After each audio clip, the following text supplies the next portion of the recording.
አንድ ጥቅስ ላንሳላችሁና ማቴዎስ ወንጌል ምዕራፍ 11 ላይ ሁሌ በጣም መነሳት ያለበት ክርስቲያን ወንድሞች እናቶችም ከሰው ጋር ስትነጋገሩ ማንሳት ያለባችሁ አንድ ክፍል አለ።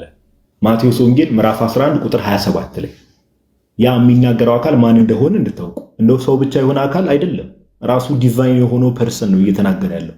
ማቴዎስ ወንጌል ምዕራፍ 11 ላይ ቁጥር 27 እንደዚህ ይላል፣ ሁሉ ከአባቴ ዘንድ ተሰጥቶኛል። እሺ በደንብ ስሙ። ከአብ በቀር ወልድን የሚያውቅ የለም። በደንብ ስሙ። ከአብ በቀር ማንም ወልድን የሚያውቅ የለም። ከአብ በቀር ማንም ወልድን አያውቅ። ከወልድም እዚህ ጋር በደንብ ስሙ። ከወልድም በቀር ወልድም ሊገልጥለት ከሚፈቅድ በቀር አብን የሚያውቅ የለም። በጣም እኮ የሚገርም። ከወልድም በቀር እንዴ ስለ አምላክ እንዲህ ብሎ መናገር የሚችል ከአብ በቀር ወልድን የሚያውቅ የለም። ከዛ ጌታችን ኢየሱስ ምን አለ? ከኔ በቀር እኔም ልገልጥለት ከምፈቅድ በቀር አብን የሚያውቅ የለም። እስቲ ፍጡር ብቻ የሆነ አካል ሆኖ ፍጡር ብቻ የሆነ አካል ከኔ በቀር አብን የሚያውቅ የለም ብሎ ወይ ደግሞ እግዚአብሔርን የሚያውቅ የለም ብሎ መናገር የሚችላል? እስቲ ኮሜንት ላይ ያሳውቁ። ፍጡር የሆነ ብቻ አካል ከእኔ በቀር አብን የሚያውቅ የለም ብሎ መናገር ይችላል? በፍጹም አይችልም። እንኳን እግዚአብሔርን አይደለም እዚህ አጠገባችን ያሉ ወንድሞቻችን እናቶቻችን ሁሉ አናውቅ። ጌታችን ኢየሱስ ግን ምን አለ? ከእኔ በቀር። ከእኔ በቀር ማለቱ ብቻ አይደለም፣ እኔ ልገልጥለት ከምፈቅድ በቀር ነው ያለው። አያችሁ? ስለዚህ እንዲህ ብሎ የሚናገረው አሁን የተወሰኑ ጥቅሶች ነው ያነሳነው። ኦኬ፣ እነዚህ ነገሮችን ሊናገር የሚችል ፍጡር የሆነ ብቻ አካል አለ ወይ ነው? የለም፣ ሊኖር አይችልም። ዚስ ኢዝ ብላስፈሚ። የለም ባይዘው። ስለዚህ እንደው መለኮትነቱን ትቶን የመጣው ምድር ላይ በነበረ ሰዓት ሰው ብቻ ነበረ። መለኮትነቱን አልተጠቀምም። እንዲህ አላለም። አትሪቢቱ እንዲህ የሚባሉ ነገሮች እነዚህ ነገሮች እንደው ቅድም አንድ ንግግርም ሰምቼ ነበር። ሁሉን አዋቂነቱንም እንደው ትቶን የመጣው ምድር ላይ ሲባል አሁን እንግዲህ ይሄን የሚናገረው ከወልድ በቀር አብን የሚያውቅ የለም ብሎ እየተናገረ ያ የሚናገረው አካል ከኔ በቀር አብን የሚያውቅ የለም እኔም ልገልጥለት ከምፈቅድ በቀር ብሎ የሚናገረው አካል ሁሉን አዋቂ ካልሆነ እንዴት አብን ሊያውቅ ይችላል? አያችሁ? ሁሉን አዋቂነቱን ትቶን የመጣው ምድር ላይ ተብሎ አንድ ሰው እንደዚህ አይነት ነገር ሲናገር ሁሉን አዋቂ ካልሆነ ከኔ በቀር አብን የሚያውቅ የለም ብሎ እንዴት ሊጠይቅ ይችላል? እስቲ ራሳችሁን ጠይቁ።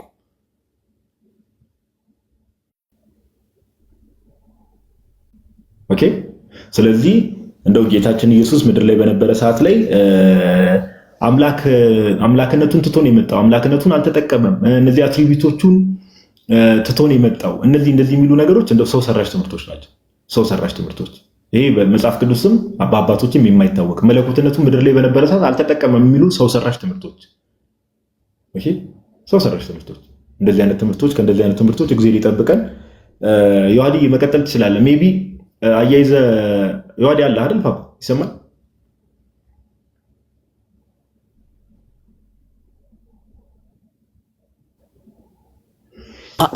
አለው እየሰማሁ ነው። ሜቢ አያይዘ እኔ ረዘም ያለ ሰዓት ሳላስበው ወሰድኩ መሰለኝና አያይዘ ሜቢ እንድታነሳው ለማንሳት ካሰብኩ ሀሳብ ጋር አያይዘ እንድታነሳው የምፈልገው ክፍል እንደው ጌታችን ኢየሱስ ክርስቶስ ተአምር ሲሰራ ደጋግሞ ምንድነው በመንፈስ ቅዱስ ስለተቀባ ነው ተአምር ሲሰራ የነበረው እንጂ ዲቪኒቲውን ተጠቅሞ አይደለም የሚል ነገርም ሰምተናል አይደል? እንደዚህ አይነት ነገርም ሰምተናል። እና እሱንም ሀሳብ እስቲ እግረ መንገድን ብታነሳው መልካም ነው ብዬ አስባለሁ። ፓፓ ቀጥል፣ ጎ ሄድ።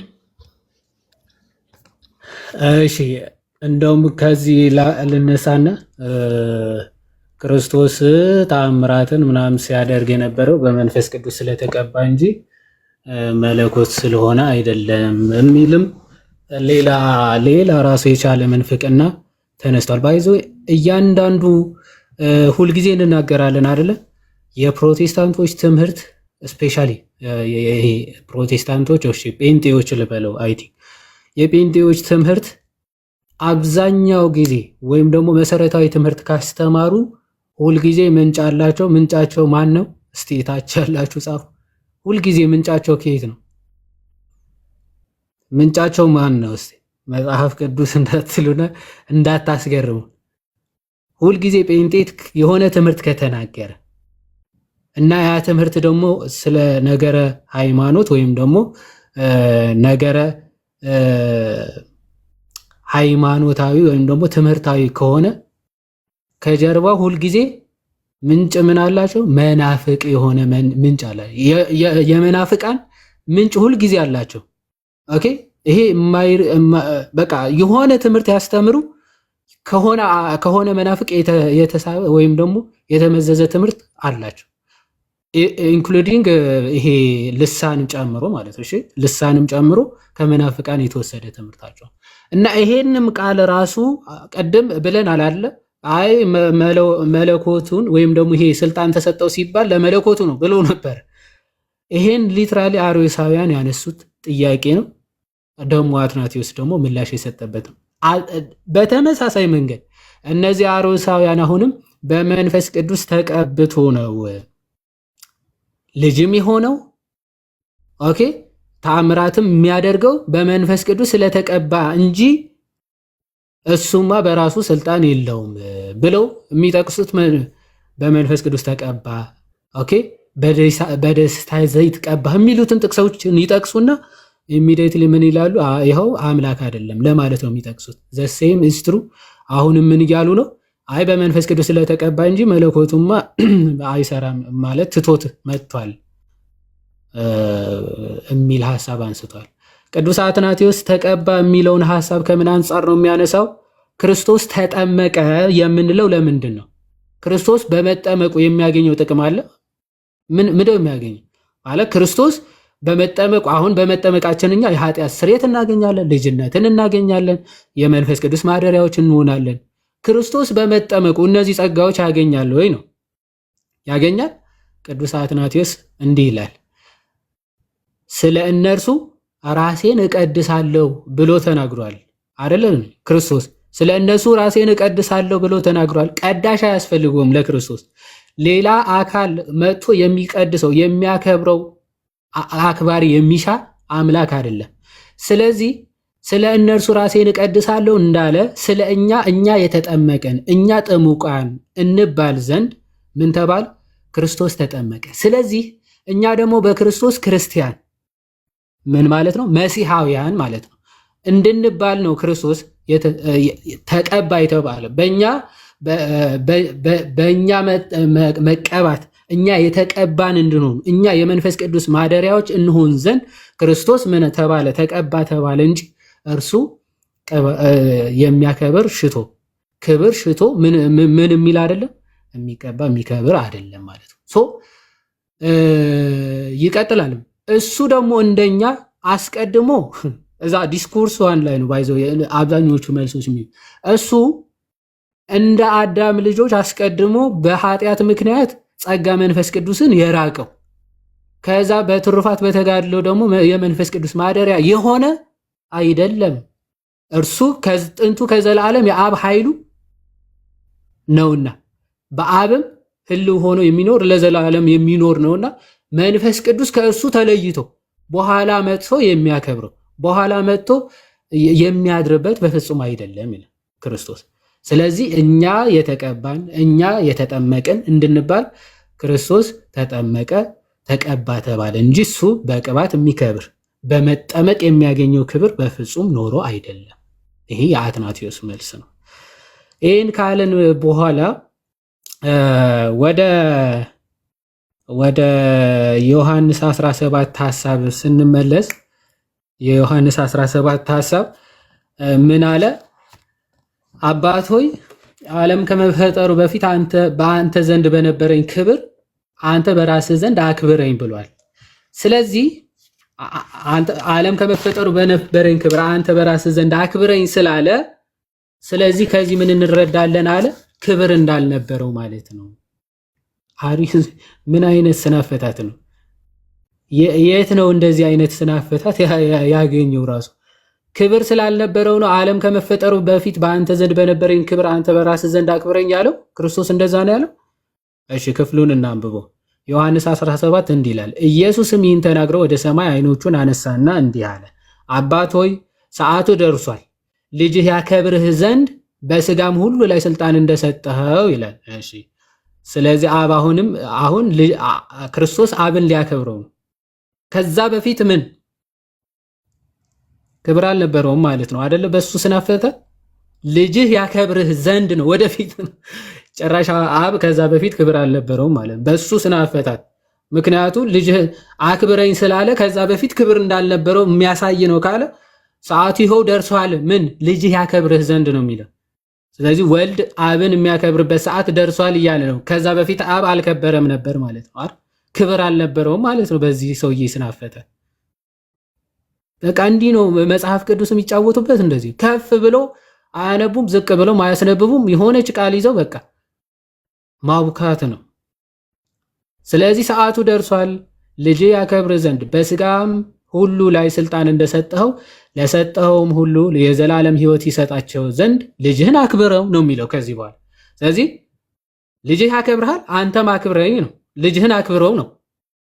ስለዚህ እዚህ ጋር እየተባለ ያለው ክብር አልነበረኝም አክብረኝ፣ ክብር አልነበረህም እኔ አከብርሃለሁ የሚል ሐሳብ ነው ወይስ ስለምንድን ነው እየተነገረ ያለው?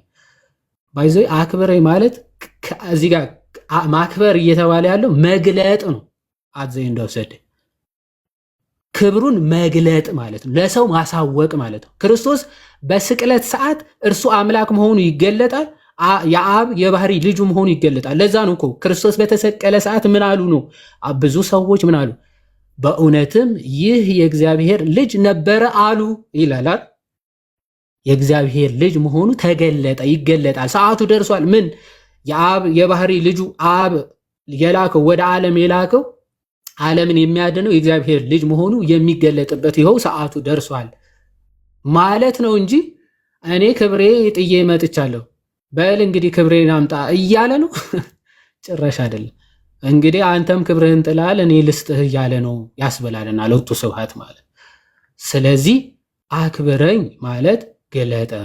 ኦኬ መግለጥ ክብሩ ማለት ነው። ምክንያቱ ቀጥሎ ምን ይላል? እውነተኛ አምላክ ብቻ ይሆን ካንተ የላከውንም ኢየሱስ ክርስቶስ ያውቁ ዘንድ ሲገለጥ ነው አይደለ? እግዚአብሔር የሚታወቀው ገለጠ ክብሬን። ስለዚህ ምንድን ነው? ለምን? ምክንያቱ የዘላለም ሕይወት የሚገኘው በምንድን ነው? እውነተኛ አምላክ የሆነው እርሱን በማወቅ የላከውንም ኢየሱስ ክርስቶስን በማወቅ ነው። ቁጥር 3 በደንብ አስተውሉ። ይኸው አክብረኝ አለ አይደል? እውነተኛ አምላክ ብቻ የሆንክ አንተን የላከውንም ኢየሱስ ክርስቶስን ያውቁ ዘንድ ምን ይህቺ የዘላለም ሕይወት ናትና። አየህ፣ እግዚአብሔር አብን ማወቅ ልጁ ኢየሱስ ክርስቶስን ማወቅ ምንድን ነው?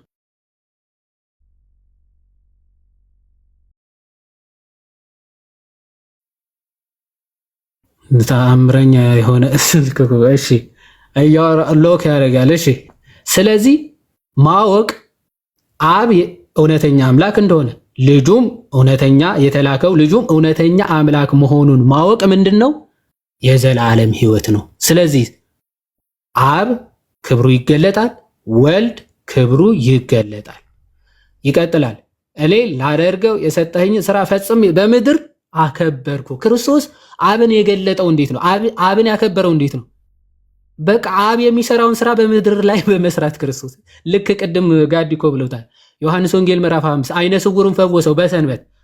ከዛ በኋላ እንዴት በሰንበት ትሰራለህ አሉት። እንዴ እሱ ነው የሚገርማችሁ። አብ አባቴ እስከ ዛሬ ይሰራል፣ እነሆ እኔም እሰራለሁ አለ። ከዛ ምን አለ ዮሐንስ?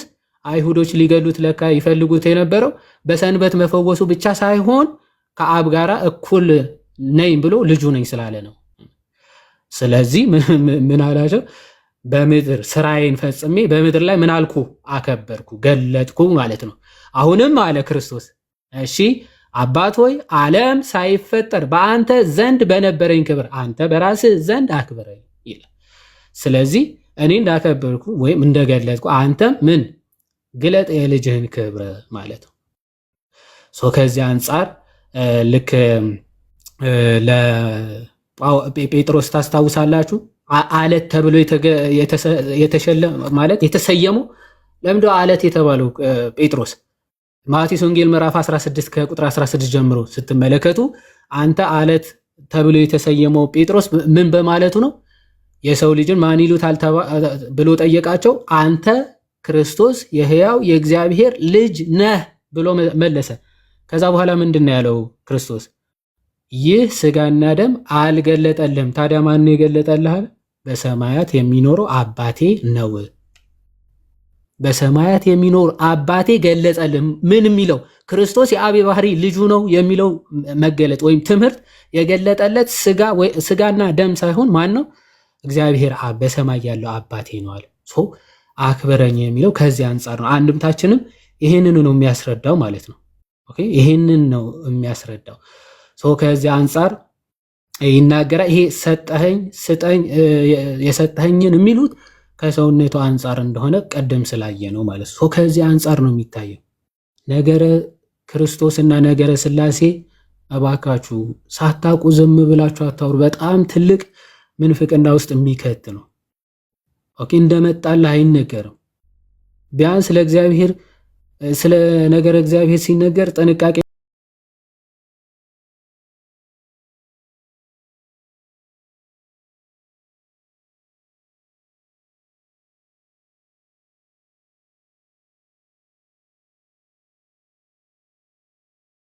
ሲያምኑ እና ለእግዚአብሔር ሲንቀጠቀጡ ነው የምትመለከት። ፕሮቴስታንትስ ስፔሻሊ ፔንቴኮስታልስ ለእግዚአብሔር ምንም እችን የምታክል ክብር ካለመኖራቸው የተነሳ ነገረ ሥላሴ እንዳቦኩ ነገረ ክርስቶስ እንዳቦኩ በቃ ምንም ግድ የለሽ ስለሆኑ ማለት ምንም ስለማይመስላቸው እና እንደዛ ባንሆን መልካም ነው። እግዚአብሔር ይስጥልኝ። ጋዲ ደግሞ ጨምረህ ሂድበት። ቃልዮት ያሰማልን ነው ያድዬ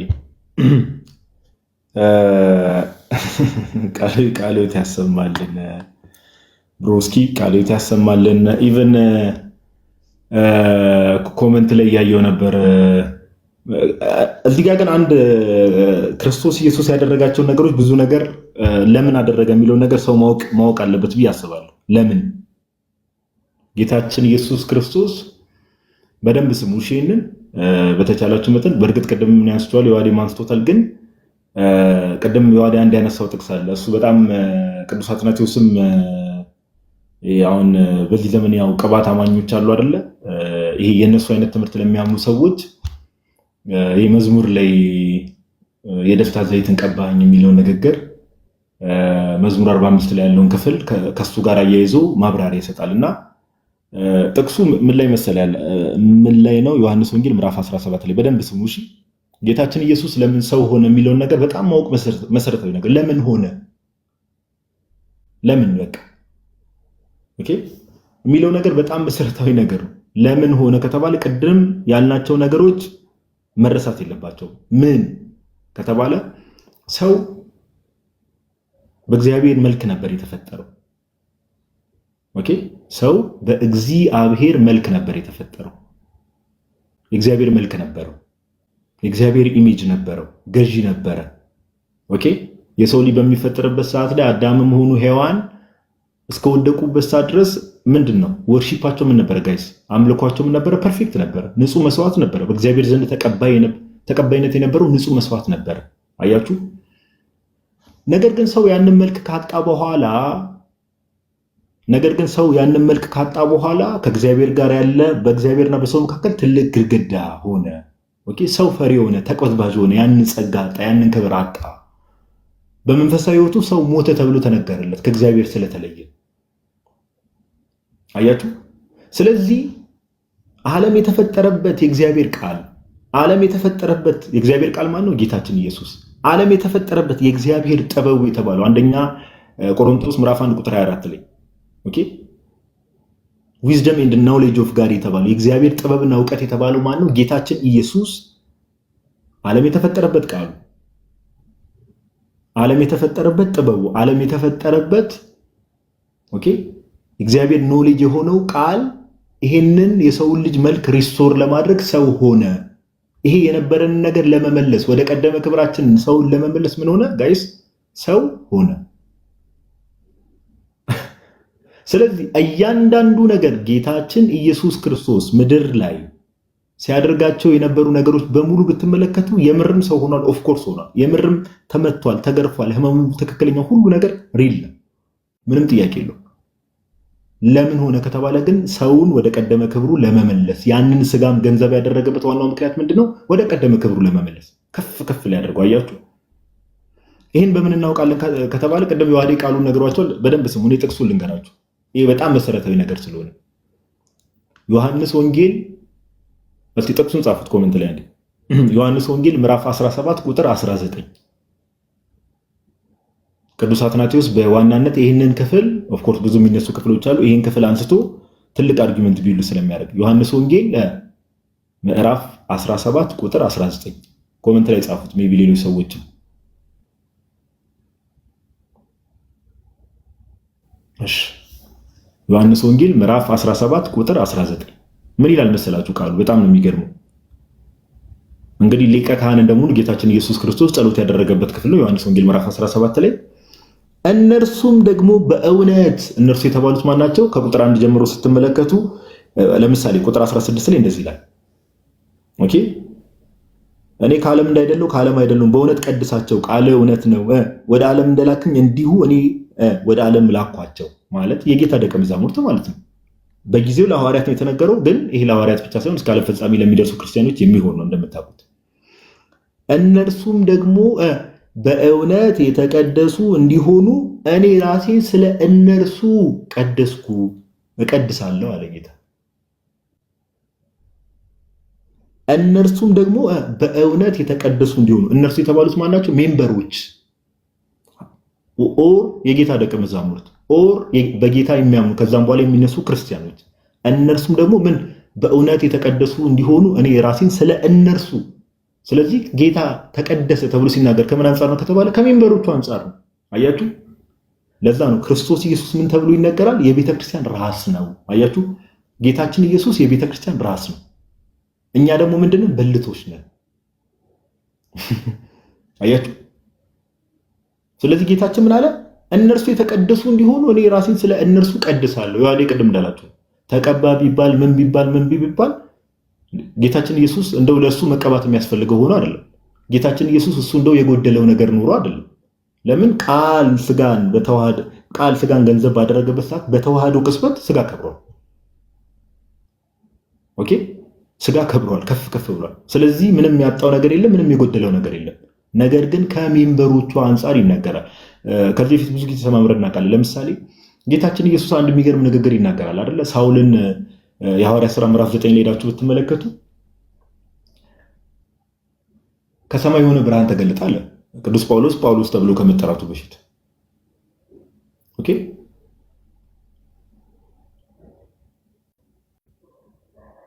ከዛ ምን አለ? ጌታችን ኢየሱስ ምን አለ? ሳውል ሳውል ስለምን ታሳድደኛለህ? በጣም እኮ የሚገርም ምን አለ ጌታችን ኢየሱስ? ሳውል ሳውል ስለምን ታሳድደኛለህ?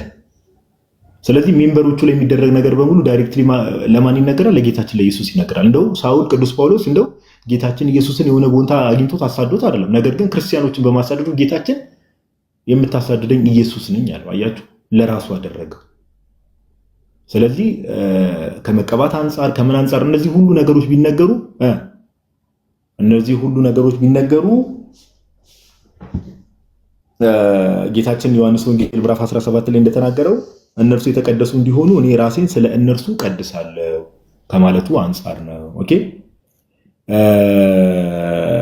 ከዛ ባለፈ አንድ የተነሳ ሀሳብ አለ። እንደው ኦፍኮርስ የቤተክርስቲያን አባቶች ነገሮችን ኮመንተሪዎች አሉ፣ ምኖች አሉ። አምላኬ ለምን ተውከኝ በተባለበት ሰዓት ላይ አምላኬ ለምን ተውከኝ ሲል እንደው ለአቅርቦተ ሰይጣን ነው የሚለውን ነገር አንዳንድ ሰዎች አሁን ቅድም ወንድማችን ሳኒ አረ ተረት ነው ሲል ነበር። እንደው ማወቅ ደጉ ጋይስ ማንበብ እኮ መልካም ነው። አንዳንድ እውነት ተረት ነው ሲል ነበር። አምላኬ ለምን ተውከኝ የሚለውን ነገር ለአቅርቦተ ሰይጣን ነው ብላ ቤተክርስቲያናችን ትፈቷለች። ሁለት አንደርስታንዲንግ ነው ያለው። አምላኬ ለምን ተውከኝ ሲል ጌታችን ኢየሱስ ክርስቶስ ሁለተኛው አዳም እንደመሆኑ ያንን የተበላሸውን የሰውን መልክ ሪስቶር ለማድረግ ስለሆነ በሰውና በእግዚአብሔር መካከል የጥል ግድግዳ ነበር እንደምታውቁት። ኦኬ አምላኬ ለምን ተውከኝ ሲል ያንን የሰውን ስጋ ስለሆነ ገንዘብ ያደረገው አዳምን ወክሎ አዳምን ብቻ ሳይሆን የአዳም ልጆችን ወክሎ በእግዚአብሔርና በሰው መካከል ያለውን አምላኬ ለምን ተውከኝ ብሎ አብን ተጣራ። ኦፍ ኮርስ ኦኬ። እና ግን ለአቅርቦተ ሰይጣን ነው የሚለውን ነገር እንደው ተረት ተረት ነው ምናምን ሲል ነበረ። ግን እነ ቅዱስ ጎርጎሪዮስ ዘኑሲስ ከሶስቱ ካፓዶሽን ፋዘርስ ውስጥ አንዱ ግሪጎሪ ኦፍ ኒሳ፣ እነ ቅዱስ ጎርጎሪዮስ ዘኑሲስ፣ እነ ሊቁ አውገስቲኖ ፊፖ ይህን ነገር ያስቀምጣሉ። ለምሳሌ ኦኬ ያስቀምጣሉ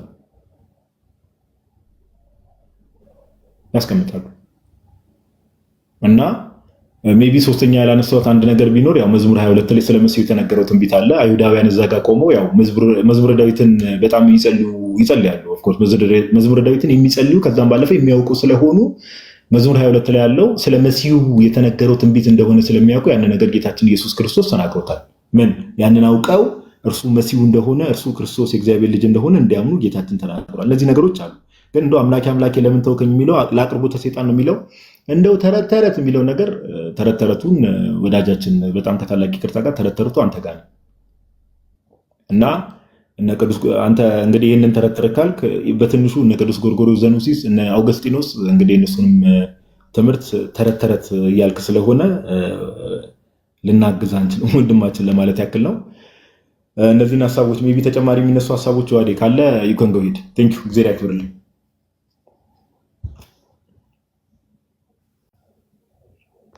ማለን ጋዶ አለማወቅ እኮ ትንሽ ደፋር ያደርጋልና ዝም ብሎ አንድ ኮሜንታሪ እንኳን ሳያነብሰው ከመሬት እየተነሳ ተረት ተረት ይላል።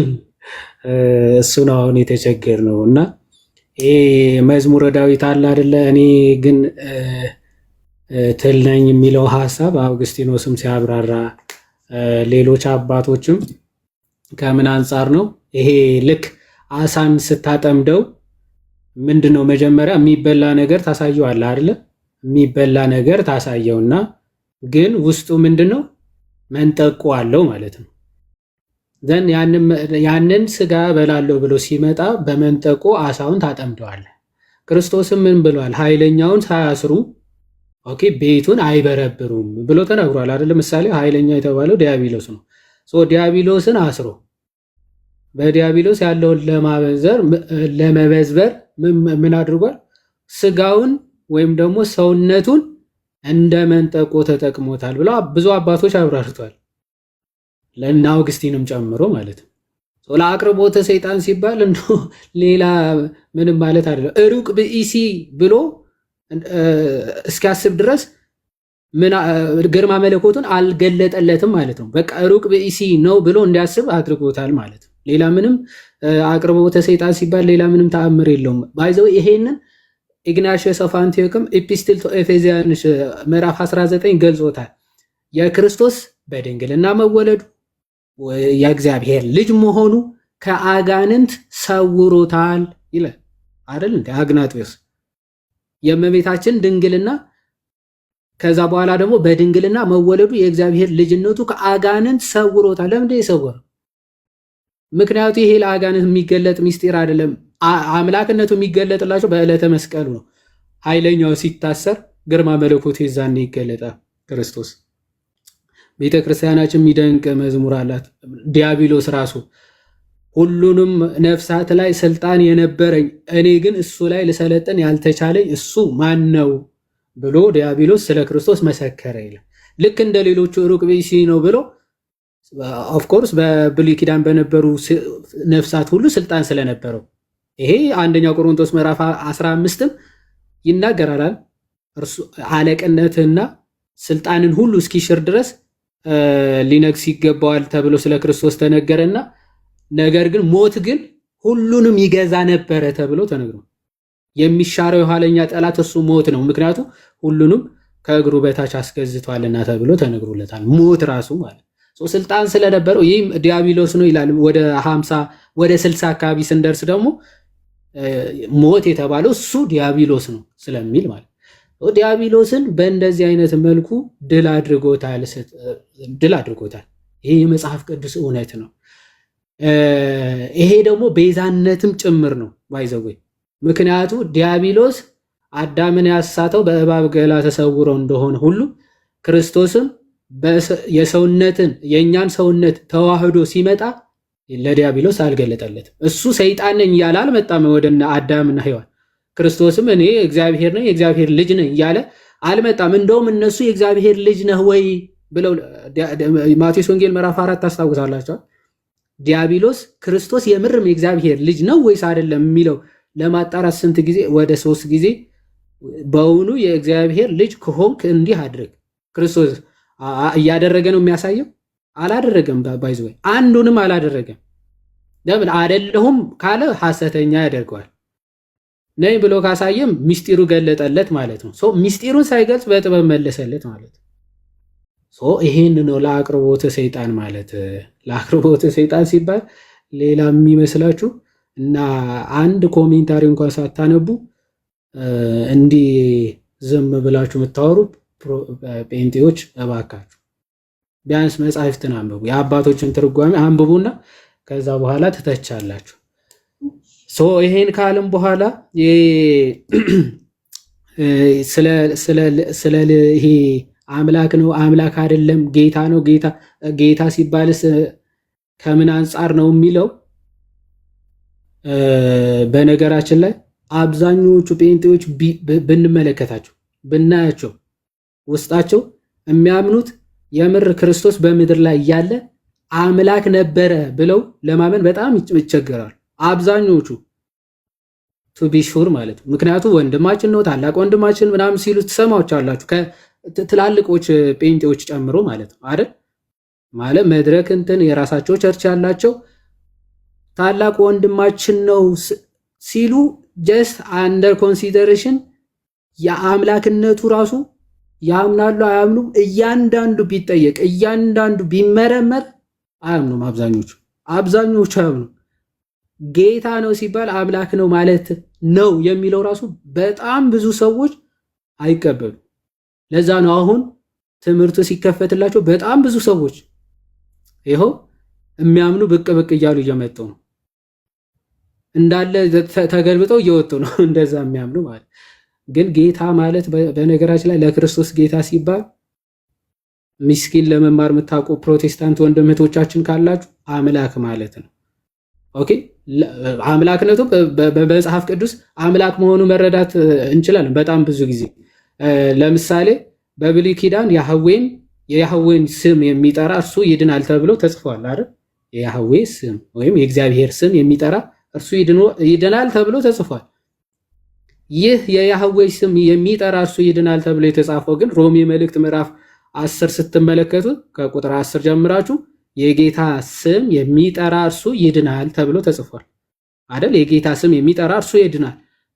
ጌታ የተባለው እግዚአብሔር የሚለውን ቃል ነው። አምላክ እግዚአብሔር ማለት ነው። ሌላ ልጨምርላችሁ። ዘዳግም ምዕራፍ 6 ከቁጥር 4 ላይ እስራኤል ሆይ ስማ እግዚአብሔር አምላካችን አንድ አምላክ ነው አይደል?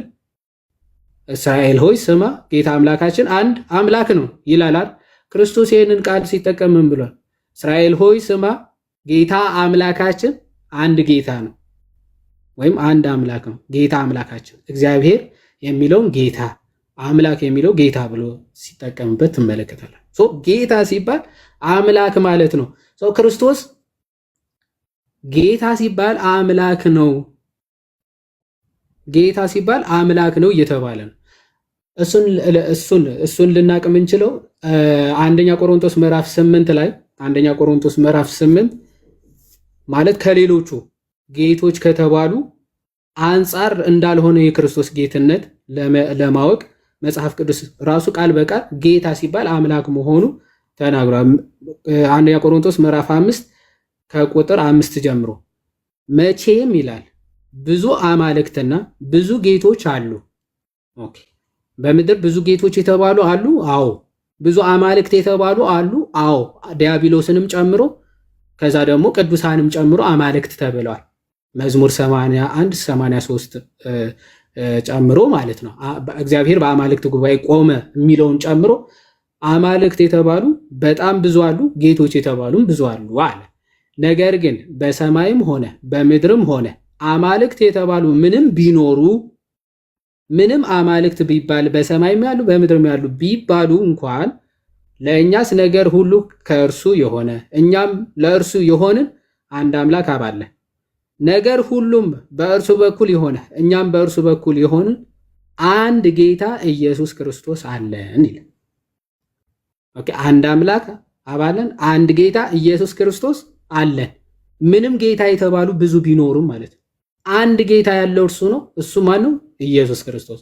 አንድ አምላክ አብ አለ። ይሄ ቅዱስ ዮሐንስ አፈወርቅ አንድ አምላክ የተባለ እኮ አብ ነው። ይህ ግን ከወልድና ከመንፈስ ቅዱስ ይለያቸዋል ማለት ከወልድና ከመንፈስ ቅዱስ ተለይቶ አብ ብቻውን አምላክ ነው እያለ አይደለም። እንደዛ ካልክ ቀጥሎ አንድ ጌታ ኢየሱስ ክርስቶስ ብቻ ነው ተብሏል። ስለዚህ ጌትነት ደግሞ አብ አይመለከተውም ለወልድ ብቻ ነው ብሎ እንደመናገር ነው ማለት ግን አውዱ እንደዛ አይደለም። ኦኬ፣ አምላክ አንድ አምላክ አብ አለ ከተባለ አብ ከወልድ ከመንፈስ ቅዱስ እንደማይነጠል ሁሉ አንድ ጌታ ኢየሱስ ክርስቶስ አለ ሲባል ከአብ ከመንፈስ ቅዱስ ተለይቶ ማለት አይደለም። ከማን አንጻር ነው?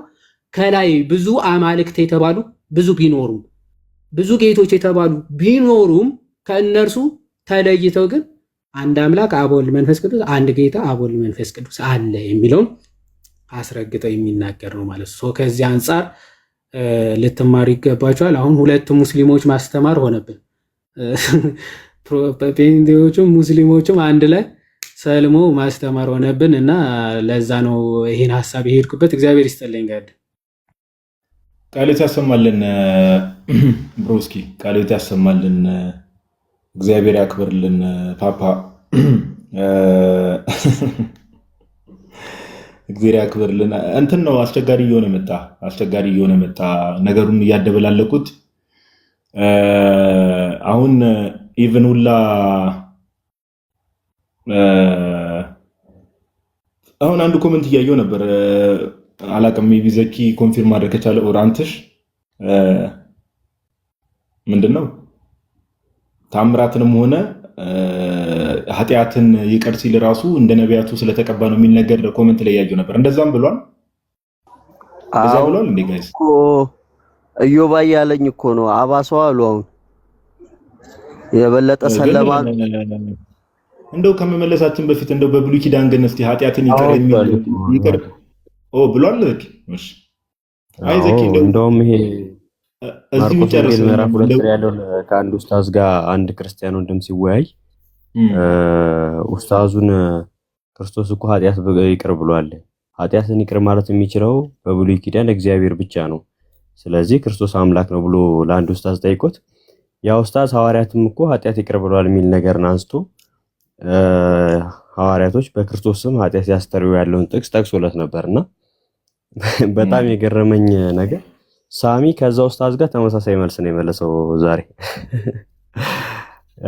ክርስቶስ ኃጢአት ይቅር ሲል ልክ እንደ ሐዋርያቱ ነው እያለ ነበር ሲመልስ የነበረው።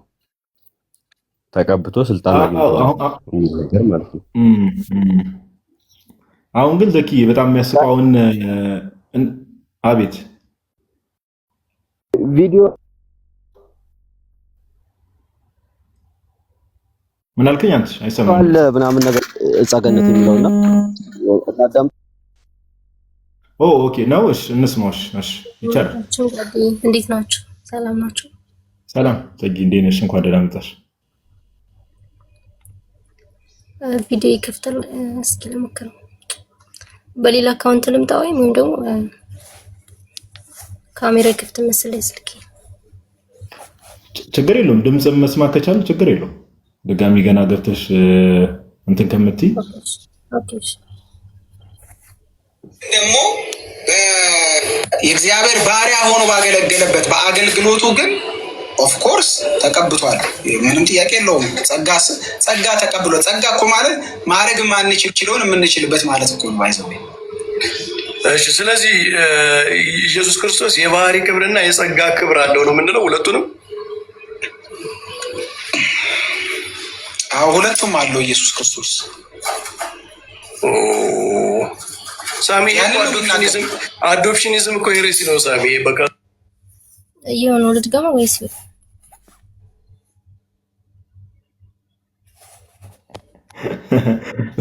በቂ ነው? እንትን በመጀመሪያ ደረጃ አይ ምንም ድጋሚ መስማት አያስፈልግም። አንቺ ምን ያደርጋል ይሄ? መምህር በረከት ናቸው መሰለኝ ሲያወሩት የነበረው። በመጀመሪያ ደረጃ ቅድም እንደተባለው አሁን እንደው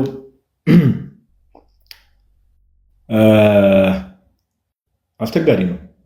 የማርቆስ ወንጌል ምዕራፍ 2 ላይ ያለውን ክፍል እንመልከተው። ጌታችን ኢየሱስ ለምሳሌ ኃጢአትህ ተሰረየልች ወይ ደግሞ የኃጢአት ስርየትን አግኝተሃል ሲል ማርቆስ 2ን እናንብበው። ያው እንደምታውቁት ባይዘዌ በብሉይ ኪዳን አንድም ሰው ኤክሰፕት ጋድ ከእግዚአብሔር ውጪ የኃጢአት ስርየትን መስጠት የሚችል የለም። ኦኬ፣ ከእግዚአብሔር አምላክ ውጪ የኃጢአት ስርየትን የሚሰጥ የለም። ለዛ የአይሁዶችን ሪያክሽን እኮ ነው። አንዳንድ ሰው የአይሁድን ሪያክሽን ቢመለከት እኮ ኦኬ፣ የአይሁድን ሪያክሽን ቢመለከት በጣም መልካም ነው ብዬ አስባለሁ። የሐዋርያት ሥራ ማርቆስ ወንጌል ምዕራፍ 2 ላይ ኦኬ፣ ማርቆስ ወንጌል ምዕራፍ 2 ላይ እንዲህ ይላል ከቁጥር 1 ጀምሮ ከጥቂት ቀን በኋላ ወደ ቅፍርናሆም ደግሞ ገብቶ በቤት እንደሆነ ተሰማ። በደጅ ያለው ስፍራም እስኪጠባቸው ድረስ ብዙ ሰዎች ተሰበሰቡ፣ ቃሉንም ይነግራቸው ነበር። 4 ሰዎችም የተሸከሙትን ሽባ አመጡለት። ስለ ሕዝቡም ብዛት ወደ እርሱ ማቅረብ ቢያቅታቸው እርሱ ያለበትን የቤቱን ጣራ አነሱ፣ ነድለውም ሽባው የተኛበትን አልጋ አወረዱ። ኢየሱስም እምነታቸውን አይቶ ሽባውን አንተ ልጅ ኃጢአትህ ተሰረየችልህ አለው። ኃጢአትህ ተሰረየችልህ ቃሉ ይቅርታ ቃሉ ወይ ደግሞ የኃጢአት ስርየትን አግኝተሃል አለ። ጌታችን ኢየሱስ ነው እየተናገረ ያለው። ቁጥር 6 ላይ የአይሁድን ሪያክሽን ተመልከቱ፣ በደንብ ስሙ።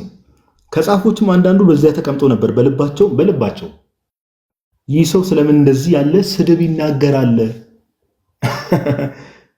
ጋይስ ከአይሁድ እንሻል እንጂ ኦኬ። ጻፍቶች ምን አሉ? ቁጥር 6 ላይ ከጻፎችም አንዳንዱ በዚያ ተቀምጠው ነበር፣ በልባቸውም ይህ ሰው ስለምን እንደዚህ ያለ ስድብ ይናገራል? ጌታችን የኃጢአት ስርየትን አግኝተሃል ሲለው ወይ ደግሞ ኃጢአት ስርየትን አግኝቷል ሲለው ጻፍቶች ምንድነው ያሰቡት? ይህ ስድብ ነው፣ ብላስፈሚ ነው በአይሁዶች። ለምን? ከእግዚአብሔር ውጪ ማንም ሰው እንዲህ ማለት ስለማይችል። ቁጥር 7 ላይ በደንብ ስሙ። ቁጥር 7 ላይ ከአንዱ ከእግዚአብሔር በቀር ኃጢአት ሊያስተሰርይ ማን ይችላል ብለው አሰቡ። አያችሁ፣ ጌታችን ኢየሱስ ክርስቶስ ቁጥር 5 ላይ አንተ ልጅ ኃጢአትህ ተሰረየችልህ አለ። ቁጥር 7 ላይ አይሁዶች ምን አሉ? እንዴ ከአንዱ ከእግዚአብሔር በቀር ኃጢአት ሊያስተሰርይ ማን ይችላል ብለው አሰቡ በልባቸው። እነሱ እምነታቸው ምን ነበር? የአይሁዶች እምነት በቃ ከእግዚአብሔር በቀር የኃጢአት ስርየትን የሚሰጥ የለም፣ ፎርጊቭነስ ኦፍ ሲንስ። ጌታችን ኢየሱስ ምን እያለ እንደነበረ በደንብ ገብቷቸዋል አይሁዶች። አሁን ዛሬ ላሉ ሰዎች ሁሌ የምናስተላልፈው መልእክት ለፕሮቴስታንቱም ለሙስሊሙም ለማንም ከአይሁድ ተሽለን እንገኝ። ኦኬ፣ አይሁዶች ጌታችን ኢየሱስ ምን ይናገር እንደነበረ አንደርስታንድ ያደርጉ ነበረ። ኦኬ፣ ከዛ ቁጥር 8 ላይ ወዲያውም ኢየሱስ በልባቸው እንዲሁ እንዳሰቡ በመንፈስ አውቆ እንዲህ አላቸው፣ በልባችሁ ይህን ስለምን ታስባላችሁ? ሽባውን ኃጢአትህ ተሰረየችልህ ከማለት ወይስ ተነሳ አልጋን ተሸክምና ሂድ ከማለት ማናቸው ይቀላል? ነገር ግን ለሰው ልጅ በምድር ላይ ኃጢአትን ሊያስተሰርይ ስልጣን እንዳለው እንድታውቁ። አያችሁ፣ ስልጣን አለው አለ የሰው ልጅ ምን ኃጢአትን ማስተሰረይ። ኦኬ፣ ስለዚህ አሁን ይህንን ክፍል ይዙና በብሉይ ኪዳን የለም። ኦኬ፣ እንደ ነቢያቱ ብለን እንዳናወዳደር በብሉይ ኪዳን እንደዚህ አይነት ነገር የለም። ይሄ ነቢያቱ እንደዚህ አድርገዋል የሚል ነገር የለም፣ ሽታውም የለም። ይሄ ብላስፈሚ ነው። በብሉይ ኪዳን የነበረ ነቢይ እንደዚህ የኃጢአት ስርየትን አግኝተሃል ኦር ምናምን ብሎ ቢናገር ዚስ ኢዝ ብላስፈሚ አጌንስት ጋድ፣ እግዚአብሔርን መሳደብ ነው፣ እግዚአብሔር ላይ ክፉ ነገር መናገር ነው። ግን አሁን ለኪ ቅድም እንዳለው እንደው ሐዋርያት እንዳደረጉት ነው ብሎ ሙስሊሞች እንደሚጠቅሱት እንደ ሐዋርያትም ማን ነው እንትን ያላቸው? እንዴ የሐዋርያትን እኮ የዮሐንስ ወንጌል ምዕራፍ 20 እኮ ሄዶ ማየት ይቻላል። ዮሐንስ ወንጌል ምዕራፍ 20 ቁጥር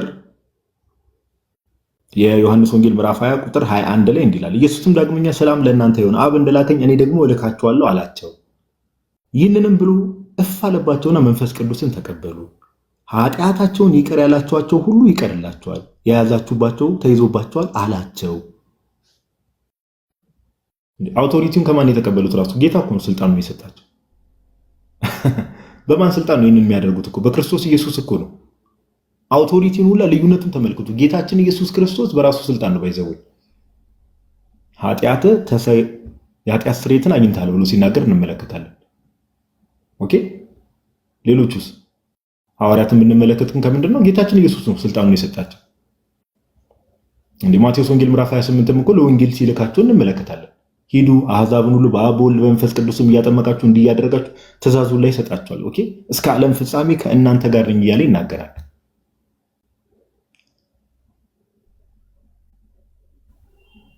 ኦኬ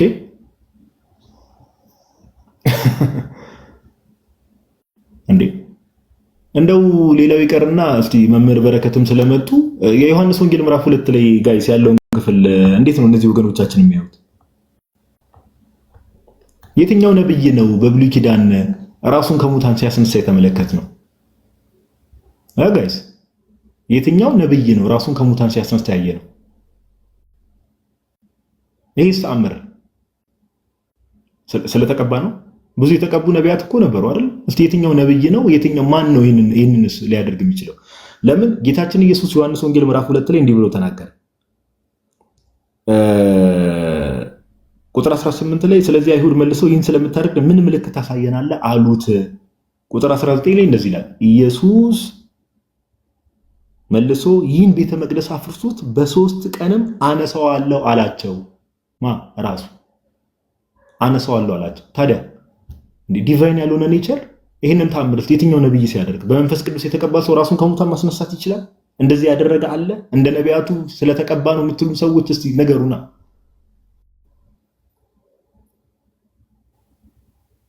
ኦኬ ይህንን ታምር ያደረገው እንደ ነቢያቱ ስለተቀባ ነው። ኢየሱስ ክርስቶስ ይህንን ቤተ መቅደስ አፍርሱት በሶስተኛውም ቀን አስነሳዋለሁ ሲል ቁጥር 20 ላይ ዮሐንስ እንደዚህ ያለ፣ ስለዚህ አይሁድ ይህ ቤተ መቅደስ ከ46 ዓመት ጀምሮ ይሰራ ነበር፣ አንተስ በ3 ቀን ታስነሳዋለህን አሉት። እርሱ ግን ስለ ሰውነቱ ቤተ መቅደስ ይናገር ነበረ። ስለዚህ ከሙታን ከተነሳ በኋላ ደቀ መዛሙርቱ ይህን እንደተናገረ አሰቡና መጽሐፍንና ኢየሱስ የተናገረውን ቃል አመኑ። አያችሁ፣ ጌታችን ኢየሱስ ክርስቶስ በራሱ ኃይልና ስልጣን ነው ከሙታን የተነሳው። ግን ይህንን ቤተ መቅደስ አፍርሱት በሶስተኛውም ቀን አስነሳዋለሁ ሲል ምድር ላይ በነበረበት ሰዓት ነው ይህን እየተናገረ ያለው። አስነሳዋለሁ ያለው ያ አካል ነው ራሱን በራሱ ኃይልና ስልጣን ከሙታን የተነሳው። እንደዚህ ያደረገ ነብይ ጠቁሙን እስቲ። ተቀብቶ እንደዚህ ያደረገ ከዛም በኋላ እንደዚህ ያደረገ አካል ጠቁሙን። የለም ባይተው ይሄ በመለኮቱ ያደረገው ተአምር ነው እና መለኮታዊ ኃይሉ ምድር ላይ በነበረ ሰዓት አልተጠቀመ ማለት እንደው ከዚህ በላይ እኔ ይቅርታ አድርጉልኝና አሁን ያነሳናቸው ክፍሎች አሉ፣ ሌሎችን ማንሳት ይቻላል። ከዚህ በላይ ግን ይሄ በጣም ትልቅ ስህተት ነውና ጥንቃቄ የሚፈልግ ነገር ነው ለማለት ያክል ነው። እግዚአብሔር ያክብርልን። መምህር እንኳን ደህና መጡ። መምህር በረከት እንኳን ደህና ቆያችን። ገዲ ሰላም ብያለሁ። ይዋድ አንተነህ ዘካርያስ፣ ሁላችሁንም ከታች ያላችሁትን ሰላም ብያለሁ። ኧረ ይሄ በጣም ከባድ ነገር ነው። ኢየሱስ ክርስቶስ በምድር ላይ ሲመላለስ ያደረገው ነገር ከነቢያት እንዳንዱ ወይም ከሐዋርያት እንዳንዱ ያደረገው ነው። የጸጋ ነው። ነቢያትና ሐዋርያት ጻድቃን እንደተሰጡት አይነት ነው ማለት እኮ። ሰዎች ታዲያ ክርስቶስ ስራውን አይተው ምኑን ነው የሚያምኑት? ስራዬን አይታችሁ እመኑ ሲላቸው አምላክነቱን አይደለም የሚያምኑት ማለት ነው። ከነቢያት አንዱ ወይ ከሐዋርያት አንዱ መሆኑን ነው፣ ከቅዱሳን እግዚአብሔር ከላካቸው አንዱ መሆኑን ነው ሊያምኑ የሚችሉት ማለት ነው። የእሱ ስራው አምላክነቱን የማይገልጥ ከሆነ ከንቱ ነው የሚሆነው። በቃ ያው ሙስሊሞቹ እንደሚሉት ማለት ነው። ምን ታምር ማድረግ እኮ ነቢያትም ያደርጋሉ፣ ሐዋርያትም ያደርጋሉ። በእግዚአብሔር ፈቃድ ነው ያደረገው፣ እግዚአብሔር ፈቅዶለት ነው። እሱን ማድረግ አይደንቅም እንደሚሉት ነው የሚሆነው። እና ይሄ በጣም ከበድ ያለ እንደው በጣም እስካሁን ከሰማናቸው ሁሉ ትንሽ የሚከብድ ነገር ነው እኔ ያገኘሁት። ጸጋው እንትኑ ክብሩ ራሱ የጸጋ ክብር ነው። ለክርስቶስ የጸጋ ክብር ይነገራል እንዴ? የባህሪ ክብር ያለው የጸጋ ክብር እንዴት ነው የሚነገርለት? አዶፕሽኒዝም እኮ በቃ በአጠቃላይ ከጸጋ ክርስቶስን በጸጋ ከበረ የጸጋ ልጅ ማለት ክብሩ የጸጋ ነው ማለት እንደዚህ ብሎ መናገር የተወገዘ ምንፍቅና ነው። በጥንት ቤተክርስቲያንም የተወገዘ ነው። በዌስት በምዕራቡ ዓለም በዘጠነኛው ክፍለ ዘመን አካባቢ ይመስለኛል ስፔን አካባቢ ተነስቶ ተወግዟል። የስፓኒሽ አዶፕሽኒዝም የሚባል ማለት በሰውነቱ ክርስቶስን የጸጋ ልጅ ነው፣ የጸጋ ክብር ነው ያለው እንደዚህ የሚሉ ማለት ነው። በእኛ ሀገርም እንደምታውቁት የተወገዘ ትምህርት ነው እና ይህን ትምህርት እንደገና ይዞ ማስተማር ትንሽ የሚከብድ ነገር ነው። ስለ ክርስቶስ ግን የተቀባ በመንፈስ ቅዱስ ተቀብቶ ምናምን የሚለው የባህሪ አንድነትን ነው እንጂ የሚያሳየው እንደ ነቢያት እንደ ጻድቃን ስጦታን አይደለም የሚያሳየው። ቅዱስ አትናቴዎስ ያነሳዋል። አጊነስት አርያን ስለ ይህንን ይጠቅሱት ስለነበረ በጣም ደጋግሞ ለምሳሌ የሐዋርያት ሥራ ላይ ያለውን ይህን ይጠቅሱት ነበረ። በመንፈስ ቅዱስ ተቀብቶ ነው ያደረገው ምናምን እያሉና ቅዱስ አትናቴዎስ ለተዋህዶ ነው የተረጎመው። ይህንን ምንድነው የሚለው? ዩኒየኑን አንዳንድ ጊዜ መቀባት ይለዋል ብሎ ነው እንደውም የተረጎመው። ማቆይ እስኪ ያወጣውና እናነበዋለን። እና ተዋህዶ ለመለኮት ምንድነው? ቅባት የሚለው ለመለኮት ተዋህዶ ይተረጎማል። ለመንፈስ ቅዱስ ሲተረጎም ደግሞ መንፈስ ቅዱስ የክርስቶስ መንፈስ ነው። እሱ ከውጭ የሚቀበለው ሳይሆን የባህሪ ሕይወቱ ከእርሱ ጋር በሕልውና አንድ ያለ ነው፣ አንድ የሆነ ነው እና ክርስቶስ በመንፈስ ቅዱስ ይህን አደረገ ሲባል የእሱ መንፈስ የባህሪ ሕይወቱ በሆነው መንፈስ ማረጉን ነው እንጂ የሚያሳየው እንደ ቅዱሳን ስጦታ ተሰጥቶት ጸጋ ተሰጥቶት አይደለም። እንደዛ አይደለም። የክርስቶስ ስራ ከቅዱሳን ስራ ጋር የባህሪና የጸጋን ያህል ልዩነት ነው ያለው በመካከሉ ማለት ነው። እና እነዚህ ጥቅሶች ያው ሁልጊዜ የሚስቱ ሰዎች የሚጠቅሷቸው ናቸው። በታሪክ ከአርዮሳውያን ጀምሮ በክርስትና 2000 ዓመት እኒህ ጥቅሶችን እየጠቀሱ ነው ሰዎች የሚሳሳቱት። እኛ ኦርቶዶክሳውያን አባቶች እውነተኛ አባቶች በተረጎሙበት መንገድ ካልተረዳን ችግር ይሆናል ማለት ነው። ክርስቶስ ክብር በምድር ላይ በነበረበት ሰዓት ክብሩን አልገለጸም፣ የተገለጸው የአባቱ ክብር ነው የሚል እንደ ፈቃድ ክብርም ሶስት ሆነ እንዴ? የአብ ክብር የሚባል የወልድ ክብር የሚባል የመንፈስ ቅዱስ ክብር የሚባል ሶስት ክብር መጣ እንዴ? ደግሞ በክብር ሥላሴ ይለያያሉ እንዴ? ሲጀመር የአብ ክብር ነው እንጂ የወልድ ክብር አይደለም የሚባል ክብር አለ? ወይም የወልድ ክብር ነው እንጂ የአብ አይደለም የሚባል ክብር አለ እንዴ? ይህንን እኔ ዛሬ ነው የሰማው። ሁለተኛ ክርስቶስ እየጸለየ ነበር፣ አብ ነው ክብሩን የገለጠለት። አሲፍ የሆነ ቅዱሳን የሆነ ነገር ሲያደርጉ እግዚአብሔር በድንገት የሆነ ክብራቸውን እንደሚገልጠው አይነት ነው። ክርስቶስ እኮ ሐዋርያትን ኑ ብሎ ነው የወሰዳቸው። የሆነ ነገር ሊያሳያቸው እኮ ነው የወሰዳቸው እንጂ እሱ ጸሎት ሊጸልይ ሂዶ ግን እግዚአብሔር ለጸሎቱ ምላሽ ወይም እግዚአብሔር በቃ እስኪ ግብሩን ልግለጸው ብሎ ወስኖ በሰማይ ለብቻ የተወሰነ ውሳኔ አይነት አስመሰሉት። ክርስቶስ እኮ ከመስቀሉ በፊት ተስፋ እንዳይቆርጡ ሐዋርያት መስቀሉን ሲያዩ የክርስቶስን ዝቅ ማለቱን መከራውን ሲያዩ እንዳይሰናከሉ መሰናከላቸው አልቀረም። በእርግጥ ግን በሱ በኩል ማድረግ ያለበትን ሊያደርግላቸው ነው። ከመስቀሉ በፊት ክብሩን ሊያሳያቸው ነው የወሰዳቸው እና ደግሞ ቅዱስ ጴጥሮስም ይህንን መስክሯል። ሁለተኛ ጴጥሮስ ምዕራፍ 1 ላይ ያ በሐዋርያት እንትን ሕሊና ውስጥ ምን ያህል ቦታ እንደነበረው የደብረ ታቦር ተራራ ላይ የተገለጠው ነገር ሁለተኛ ጴጥሮስ ምዕራፍ 1 ቁጥር 16 ላይ የእርሱን ግርማ አይተን እንጂ በብልሃት የተፈጠረውን ተረት ሳንከተል የጌታችን የኢየሱስ ክርስቶስ ኃይልና መምጣት አስታወቅናችሁ ይላል። የማንን ግርማ ነው ያዩት? የወልድን። እንዴት እንዳዩት ይናገራል። ከገናናው ክብር በእርሱ ደስ የሚለኝ የምወደው ልጄ ይህ ነው የሚል ያ ድምፅ በመጣለት ጊዜ ከእግዚአብሔር አብ ክብርና ምስጋናን ተቀብሏልና በእርሱ ደስ የሚለኝ የምወደው ልጄ ይህ ነው ብሎ አብ አክብሮታል። ግን ወልድ ራሱ ክብሩ የወልድም ነው። ምክንያቱም ወልድ ደግሞ ራሱ ምንድነው ደመና ነው የሚለው እንደውም እኮ አይደል የማቴዎስ ወንጌል ላይ ደመና ከበበው ነው የሚለው። ክብር ነው፣ ዲቫይን ግሎሪ ነው ክብሩ ራሱ ማለት ነው። የአብ ክብር፣ የወልድ ክብር፣ የመንፈስ ቅዱስ የሚባል የሚለያይ የሚከፋፈል ክብር የለም እና ሐዋርያት ክብሩን አይተዋል። በደብረ ታቦር ተራራ ክብሩን አይተዋል ማለት ክርስቶስ በዓለም ሳይፈጠር በነበረኝ ክብር አክብረኝ ብሎ ገና ከእርገት በኋላ ከትንሣኤ በኋላ የሚቀበለው ክብር ያለ አስመስሎች ተረጉም ነበር እና እሺ የአብ ክብር እንኳ ቢሆን ገና ከእርገቱ በፊት እኮ የደብረ ታቦር ላይ ተቀበለው ማለት ነው አይደል? አያስኬድም። መሀል ላይ አትሊስት ገብቷል መጥቷል ማለት ነው። እና ይሄ የማያስኬድ ትርጉም ነው። በጣም ሌላ ደግሞ ከፍ ያለ ነገር ስናነሳ እንዴ ሰዎች በሰው ሰውኛ አነጋገር ውርደት የሚመስለው የክርስቶስ ስራ ራሱ ክብር አይደል እንዴ? መስቀሉ ክብር አልተባለም? ራሱ በወንጌል በዮሐንስ ወንጌል ቅዱስ ዮሐንስ በወንጌሉ ምዕራፍ 7 ቁጥር 39 ላይ ስለ መስቀሉ ሲናገር ይህን ግን በእኔ የሚያምን መጽሐፍ እንዳለ የሕይወት ውሃ ወንዝ ከሆዱ ይፈልቃል ብሎ ጮኸ ይላል። ይህን ግን በእርሱ የሚያምኑ ሊቀበሉ ስላላቸው ስለ መንፈስ ተናገረ ይልና ኢየሱስ ገና ስላልከበረ መንፈስ ገና አልወረደም ነበርና ይላል። እና መክበር የሚለውን ስቅለት የክርስቶስ ሰፈሪንጉ መከራውን መስቀሉ ተብሎ ነው። እንደውም ቅዱስ ዮሐንስ አፈወርቅ ምን ይላል? የልጁን መከራ ክብር ያደረገ ወይም ያለ እግዚአብሔር የተመሰገነ ይሁን ይላል።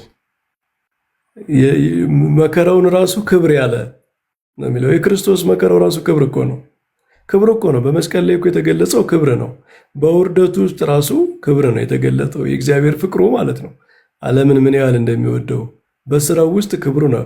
ክርስቶስ ባደረገው በእያንዳንዱ ስራ ውስጥ ክብሩ ነው የሚገለጠው። ክብሩን የማይገልጥ አንድም ስራ የለም። ለዛ ነው እኮ ስራዬን አይታችሁ አመኑብኝ አለ። እያንዳንዱ ስራ የክርስቶስን ክብር የሚገልጽ ነው። ውርደት የሆነው መከራው እንኳ ራሱ ክብሩን ነው የሚገልጸው የክርስቶስ እና ክርስቶስ ካደረገው ውስጥ ስለ ክርስቶስ ክብር የማይናገር ምን ስራ አለ? እያንዳንዱ ስራው እኮ ክብሩን ነው የሚገልጸው። ሰው ባይሆን ሰዎች የተረዱት በኋላ ነው። አሁን ይህንን የመስቀሉ ክብር መሆኑን የተረዱት በመንፈስ ቅዱስ አእምሯቸው ብሩህ ሲሆን የመስቀሉን ምስጢር መረዳት ሲችሉ ተረዱት ማለት በፊት አልነበረም ማለት አይደለም። ሐዋርያት ክርስቶስ ሲያደርግ የነበረውን ነገር ወደኋላ እየሄዱ በመንፈስ ቅዱስ ይረዱት ነበረ። ኦኬ ለካ ይሄንን ሲያደርግ የነበረው ለዚህ ነው፣ ለካ ይሄ ትርጉሙ ይሄ ነው እያሉ በኋላ በመንፈስ ቅዱስ የተረዱት ነገር አለ። አልነበረም ማለት ግን አይደለም፣ ክብሩ ነበረ። እያንዳንዱ ስራ ውስጥ ክብር ነበረ። እያንዳንዱ ስራ ውስጥ አምላክነቱን የሚገልጥ ነገር ነበረ እና ክርስቶስ ክብሩን የማይገልጥ ያላደረገው ነገር የለም። በድንግልና ከመወለድ ጀምሮ ከመጸነሱ ጀምሮ እስከ እርገቱ ድረስ ክብሩን የሚገልጽ ነገር ነው። ውርደቱ እንኳ ሰፈሪ እንኳ ትህትናው እንኳ ራሱ ክብሩን የሚገልጽ ነገር ነው እና ይሄ ምንድነው? ክርስቶስን ከቅዱሳን ጋር እንደው ምንድነው ግን ባይዘው አሁን ሰሞኑን ካሉት ነገሮች ጋር እኔ የተረዳሁት ብዙ ምንፍቅናዎች ሳይ የሆነ አንድ የሆነ ሁሉንም የሚሰበስብ አንድ ምንፍቅና መፈለግ አለበት። ሁሉንም የሚይዝ እንደ አምብሬላ አይመስላችሁም? አንድ ስም ያስፈልገዋል እና እሱ ስም ምንድነው? የሆነ ክሪፕቶ ኒስቶሪያኒዝም አለ። ንስጥሮሳዊነት ቃሉን ለማለት የመቸገር ግን ንስጥሮሳዊነት አለ። በቃ ስትከፋፍልም በቃ ንስጥሮሳዊነት አለ። በቃ ይሄ ንስጥሮሳዊነት ከምንድን ነው የመጣው? መጠናት አለበት። ዲቨሎፕመንቱ ከምንድን ነው የመጣ? አንደኛ ይሄ የሁለት ባህሪ ትምህርት የሚለው ወደዚያ የሚወስድ ነገር አለው። ሁለተኛ ደግሞ ፕሮቴስታንቲዝም ክርስቶስን ከቅዱሳን ጋር ሲያነጻጽሩ ነው ብዙ ጊዜ የምናየው። ለምሳሌ ስለ ቅዱሳን ምልጃ ስንናገር አይ ክርስቶስ ይማልድልናል። ዩሲ በቅዱሳን ሌቭል ነው ይሄ ንግግር ማለት ነው። ምክንያቱም የቅዱሳንን ምልጃ ከክርስቶስ ጋር ካወዳደርክ በአንድ ፕሌን ላይ ነው እያያቸው ያለው ማለት ነው።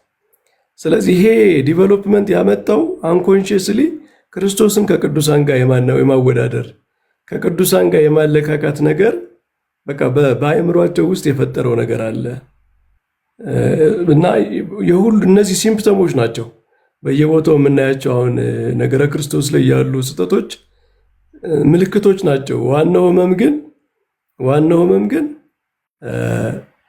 ክርስቶስን ከቅዱሳን ጋር ደምሮ የማየት በተለይ የፕሮቴስታንት የሚዲየተር የክርስቶስን መካከለኝነት ትምህርታቸው የተበላሸ ነው።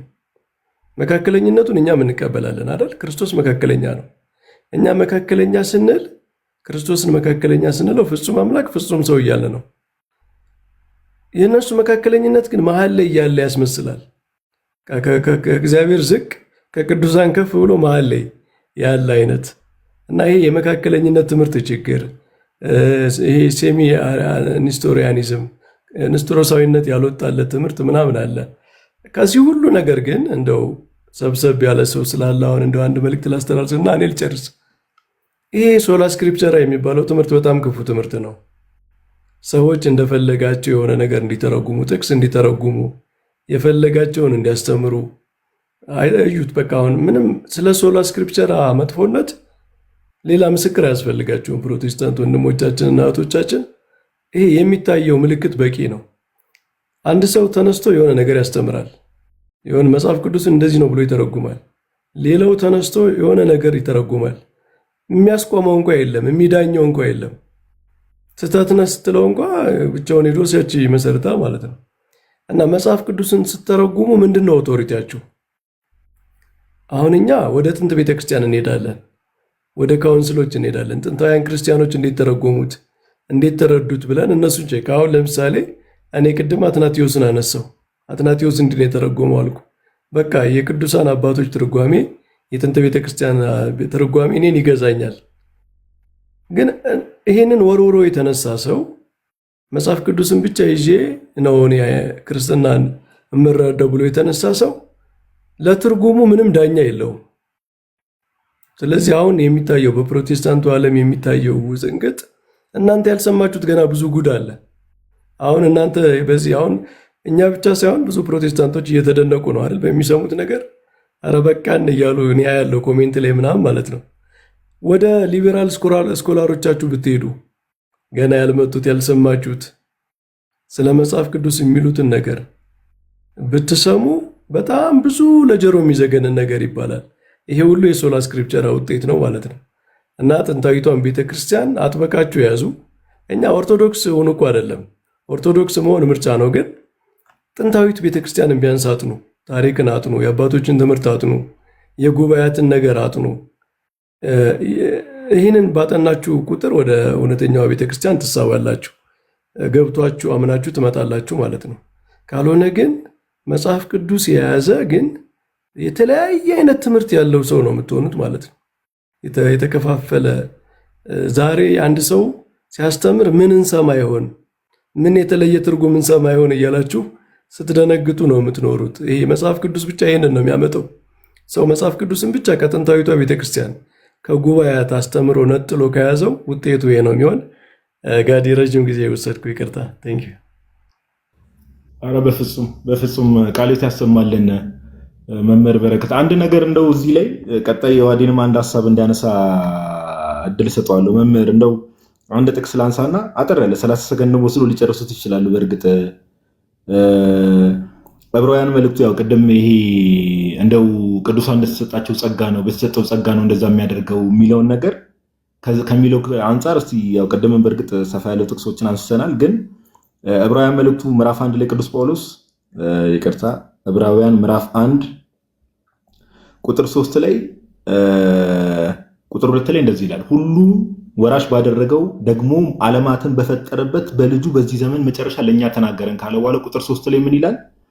እርሱም የክብሩ መንጸባረቅና የባህሪው ምሳሌ ሆኖ የአብ የክብሩ መንጸባረቅና የባህሪው ምሳሌ ሆኖ ሁሉን በስልጣኑ ቃል እየደገፈ ኃጢአታችንን በራሱ ካነጻ በኋላ በሰማያት በግርማው ቀኝ ተቀመጠ ይላልና መምህር እስኪ ከዚህ ጥቅስ ጋር እንደው አያይዘው እንደው መለኮታዊ ስልጣኑን ተጠቅሞ ምንም ታምርም አልሰራም ሲሉ ነበርና እስቲ የሆነ ነገር ቢሉበት።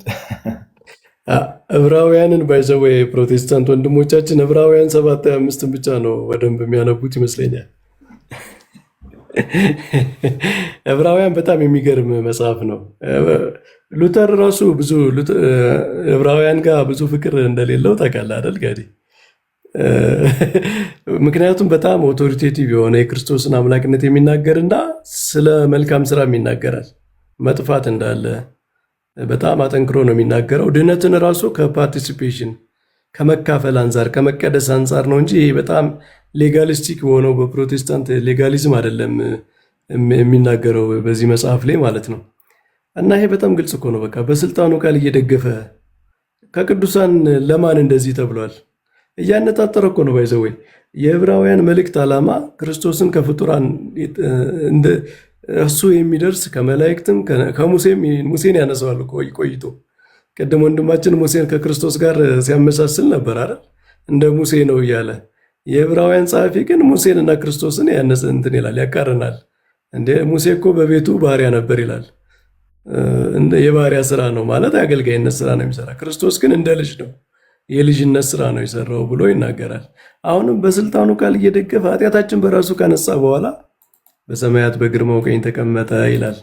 አሁን ኃጢአት ይቅር ሲል የነበረው በምንድን ነው ታዲያ? ይህ ጥያቄ በራሱ ካነሳ በኋላ በስልጣኑ ካነሳ በኋላ ነው የሚለው ጸሐፊው። እንደ ቅዱሳን ተሰጥቶት እንደው በቃ ኃጢአት ይቅር ማለት ፈቅጄልሃለሁ ብሎ እግዚአብሔር። ነገራችን ላይ ኃጢአት ይቅር ማለት ለቅዱሳን አልተሰጠም እኮ። ቅዱሳን የኃጢአት ይቅርታ ያውጃሉ እንጂ ይቅር የሚለው እግዚአብሔር ነው። ካህናት ለምሳሌ ኃጢአት ስርየት ሲሰጡ እግዚአብሔር ይፍታ ነው የሚለው እንጂ ፈትቻለሁ አይሉ። እግዚአብሔር ይፍታ፣ እግዚአብሔር ኃጢአትህን ይቅር ይበልህ እንትን አብሶሉሽኑን እንዲናገሩ እንዲያውጁ የእግዚአብሔርን የኃጢአት ይቅርታ እንዲናገሩ እንጂ ኃጢአትህን ይቅር ብዬልሃለሁ ብለው በራሳቸው ስልጣን እንደዚያ የሚናገር የለም። ከነቢያትም ከቅዱሳንም ማለት ነው። ኃጢአትን ይቅር ማለት የእግዚአብሔር ስልጣን ነው። ምክንያቱም ኃጢአት ይቅር ማለት የእግዚአብሔር ስልጣን የሆነበት ምክንያት ኃጢአት እግዚአብሔርን መበደል ነው ፐርሰናሊ። ስለዚህ የተበደለው አካል ብቻ ነው ይቅር ሊል የሚችል። ያልተበደለ አካል በሌላ ሰው ተተክቶ ይቅር ሊል አይችልም። እና እግዚአብሔር ኃጢአት እግዚአብሔርን መበደል ስለሆነ ይቅር ማለት የሚችለው እግዚአብሔር ብቻ ነው። ስለዚህ በራሱ ኃጢአታችን ካነጻ በኋላ የሚለው የአምላክነቱን ነው የሚያሳየው። ሲጀመር እኮ ከላይ የባህሪው ነጸብራቅ ብሎታል። በቃ የባህሪው ነጸብራቅ ማለት ክብሩ ማለት እኮ ነው አይደል ጋዲ? ክብር ነጸብራቅ ማለት ክብር ነው። እና ይሄ ከዮሐንስ ወንጌል ጋር ይሄዳል። ዮሐንስም በወንጌሉ እግዚአብሔርን ያየው ማንም የለም የሚልና በአባቱ እቅፍ ያለ አንድ ልጅ እሱ ተረከው ለአባቱ አንድ ልጅ እንደሆነ ክብር ያለውን ክብሩን አየን። ጌታ ደግሞ ምን አለ? እኔን ያየ አብን ያየ። በቃ ክርስቶስ በሰራው ስራ ውስጥ የአብ ክብር ይገለጣል። ኃጢአት ይቅር በማለቱ በስልጣኑ ባደረገው ነገር ሁሉ የአብ ስልጣን ይገለጣል ማለት ነው። ስለዚህ በስልጣኑ ቃል እየደገፈ የሚለው በቃ ክርስቶስን በምንም ተአምር ከቅዱሳን ጋር እንዳናወዳድር ያደርጋል። በስልጣናቸው ቃል አይደለም፣ እነሱ በእግዚአብሔር ስልጣን ነው የሚያደርጉት ማለት ነው። ከዛ በኋላ እነ ሙሴን ያነሳል። ሙሴ ከመላእክት ያነሳል። ባይዘወይ መላእክትን አገልጋዮች ናቸው ይላል ወደኋላ አይደለ? አገልጋዮቹን መላእክቱን የእሳት ነበልባል የሚያደርግ እነሱ ደግሞ ድነትን ሊወርሱ ላላቸው የሚያገለግሉ መላእክት አይደሉምን? መናፍስት አይደሉምን? ይላል ቁጥር 14 ላይ ማለት ነው። ስለ ክርስቶስ ግን ሲናገር በግርማው ቀኝ ተቀመጠ ነው የሚለው፣ በአባቱ ቀኝ ተቀመጠ ነው የሚለው። እና ዮሐንስ እንደውም እሱ የቅድስተ ቅዱሳን የመቅደስ አገልጋይ ነው የሚለውን ወደኋላ አይ ቲንክ 9 ላይ ነው 10 ላይ ብዙ ጊዜ ፕሮቴስታንቶች የሚጠቅሱት ጥቅስ አለ። ክርስቶስ የመቅደሱ አገልጋይ ነው ተብሏል። ስለዚህ አሁንም ያገለግላል፣ አሁንም በሰማይ የምልጃ ስራ ይሰራል ምናምን ለማለት እና ዮሐንስ አፈወርቅ ግን እንዴ ቀድሞ ምዕራፍ 1 ላይ እነሱን አገልጋዮች ናቸው ብሏል መላእክቱን። እሱን ደግሞ አገልጋይ ሳይሆን በግርማው ቀኝ የተቀመጠ ነው ብሎታል።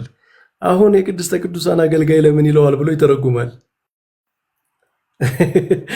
ምንድነው ትርጉሙ ብሎ መተርጎም አለበት ማለት ነው። አሁን ክርስቶስን አገልጋይ ከተባሉ መላእክት ጋር አነጻጽሮ እነሱ አገልጋዮች ናቸው፣ እሱ ግን በግርማው ቀኝ የተቀመጠ በክብር የተቀመጠ ንጉሥ ነው ካለው በኋላ መልስ አገልጋይ ሲለው መተርጎም አለብህ ማለት ነው። ዝም ብለህ አታልፍም። ምን ለማለት ነው ብሎ ይተረጉማል። ስለዚህ የዕብራውያን መልእክት በአጠቃላይ ስለ ክርስቶስ ጌትነት እሱ ከቅዱሳን ከመላእክት ከነቢያት ሁሉ እንደነሱ በጸጋ የተሾመ የጸጋ ስጦታ የተሰጠው በእግዚአብሔር ጸጋ በእግዚአብሔር ፈቃድ የሚያደርግ እግዚአብሔር ፈቃድ ምናምን ስንል ለቅዱሳን እንደተሰጣቸው አይነት በዚህ አይነት ስራ የማይሰራ እሱ በራሱ ስልጣን የሚሰራ በራሱ ስልጣን ያዳነ በራሱ ስልጣን ኃጢአትን ይቅር ያለ በራሱ ስልጣን ይህን ሁሉ ካደረገ በኋላ ደግሞ በግርማው ቀኝ ተቀመጠ። አሁን ሰዎች ይህንን ይዘው አይ በራሱ ስልጣን አደረገ የተባለ እኮ በቃ ከሞተ በኋላ ምንድነው ከተነሳ በኋላ ካረገ በኋላ አሁን ለሚያደርገው ነው እንዳይሉ ካደረገ በኋላ ነው በግርማው ቀኝ ተቀመጠ የሚለው።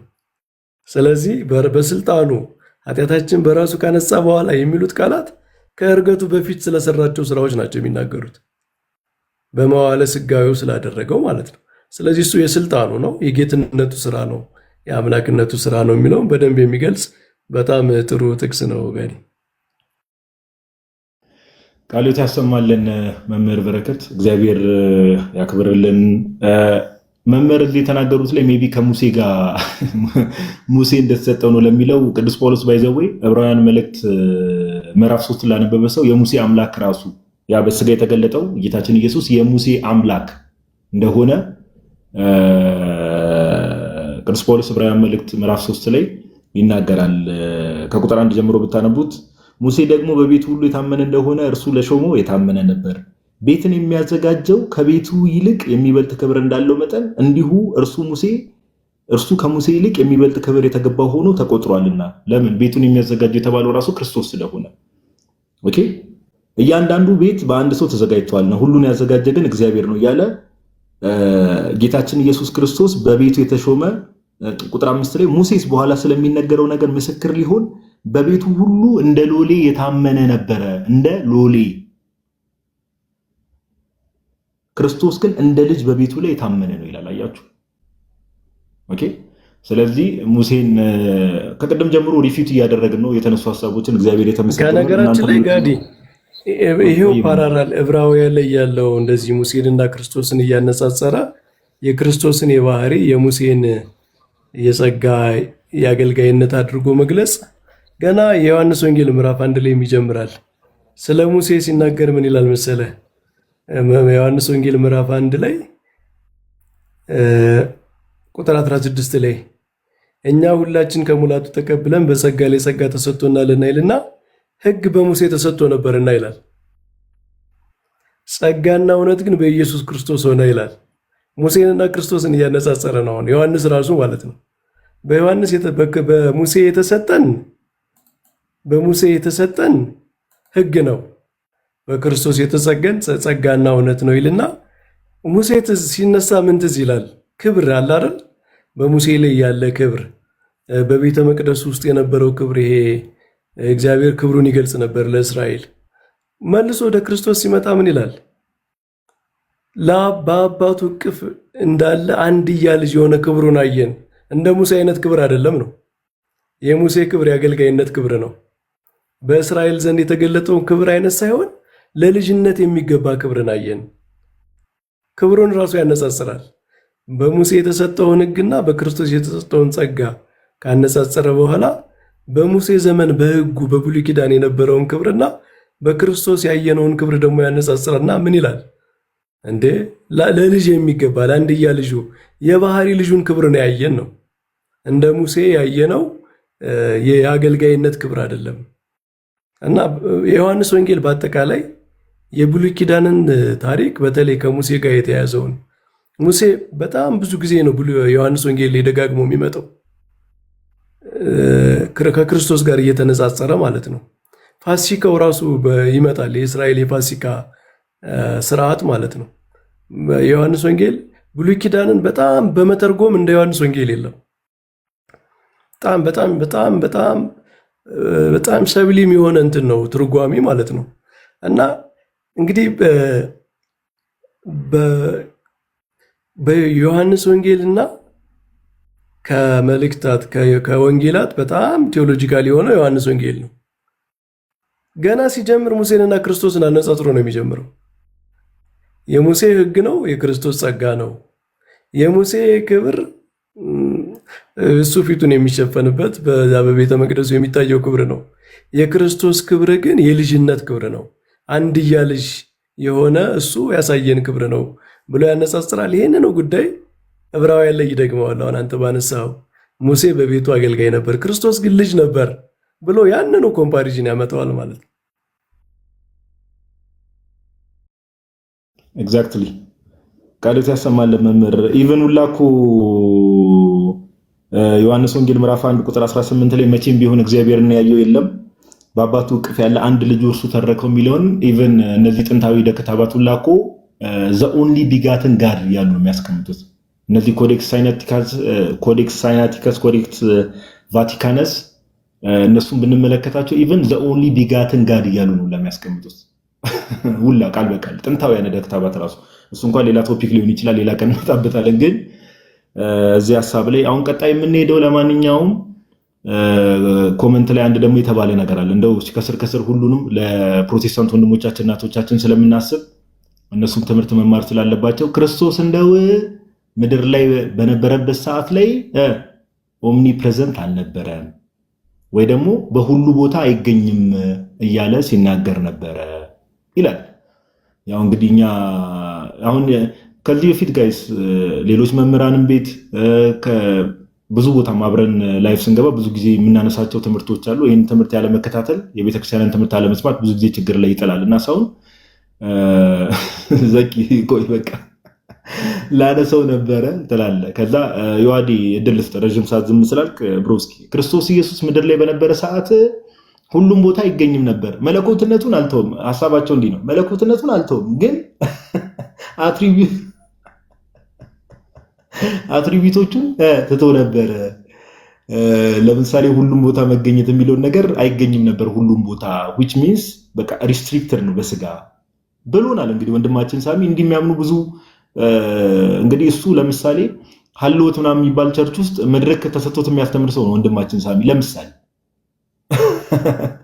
እንግዲህ ከሱ የሚማሩ ሰዎች ምን ሊማሩ እንደሚችሉ ክርስቶስን ሙሉ ለሙሉ ዲቪኒቲውን የካዱ ሰዎች ናቸው ከሱ የሚማሩ ሰዎች ራሱና ዮሐዴስ እዚህ ነገር ላይ ሐሳብ ብሰጥበት እንደው ወንድማችን እድሉ ልስጥ ትላለህ።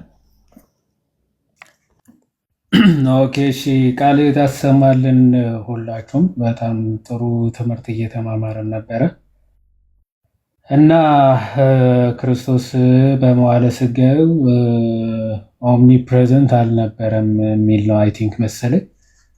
ክርስቶስ ራሱ የተናገረው ነገር አለ። እሱ ዝም ብዬ ባጭሩ ልናገርና ምናልባት አንድ የተናገራት ቅድም ምናልባት አልተነሳችም ብዬ ያሰብኳት እሷን አጠር አድርጌ ሄጄ ወደ እናንተ እመጣለሁ።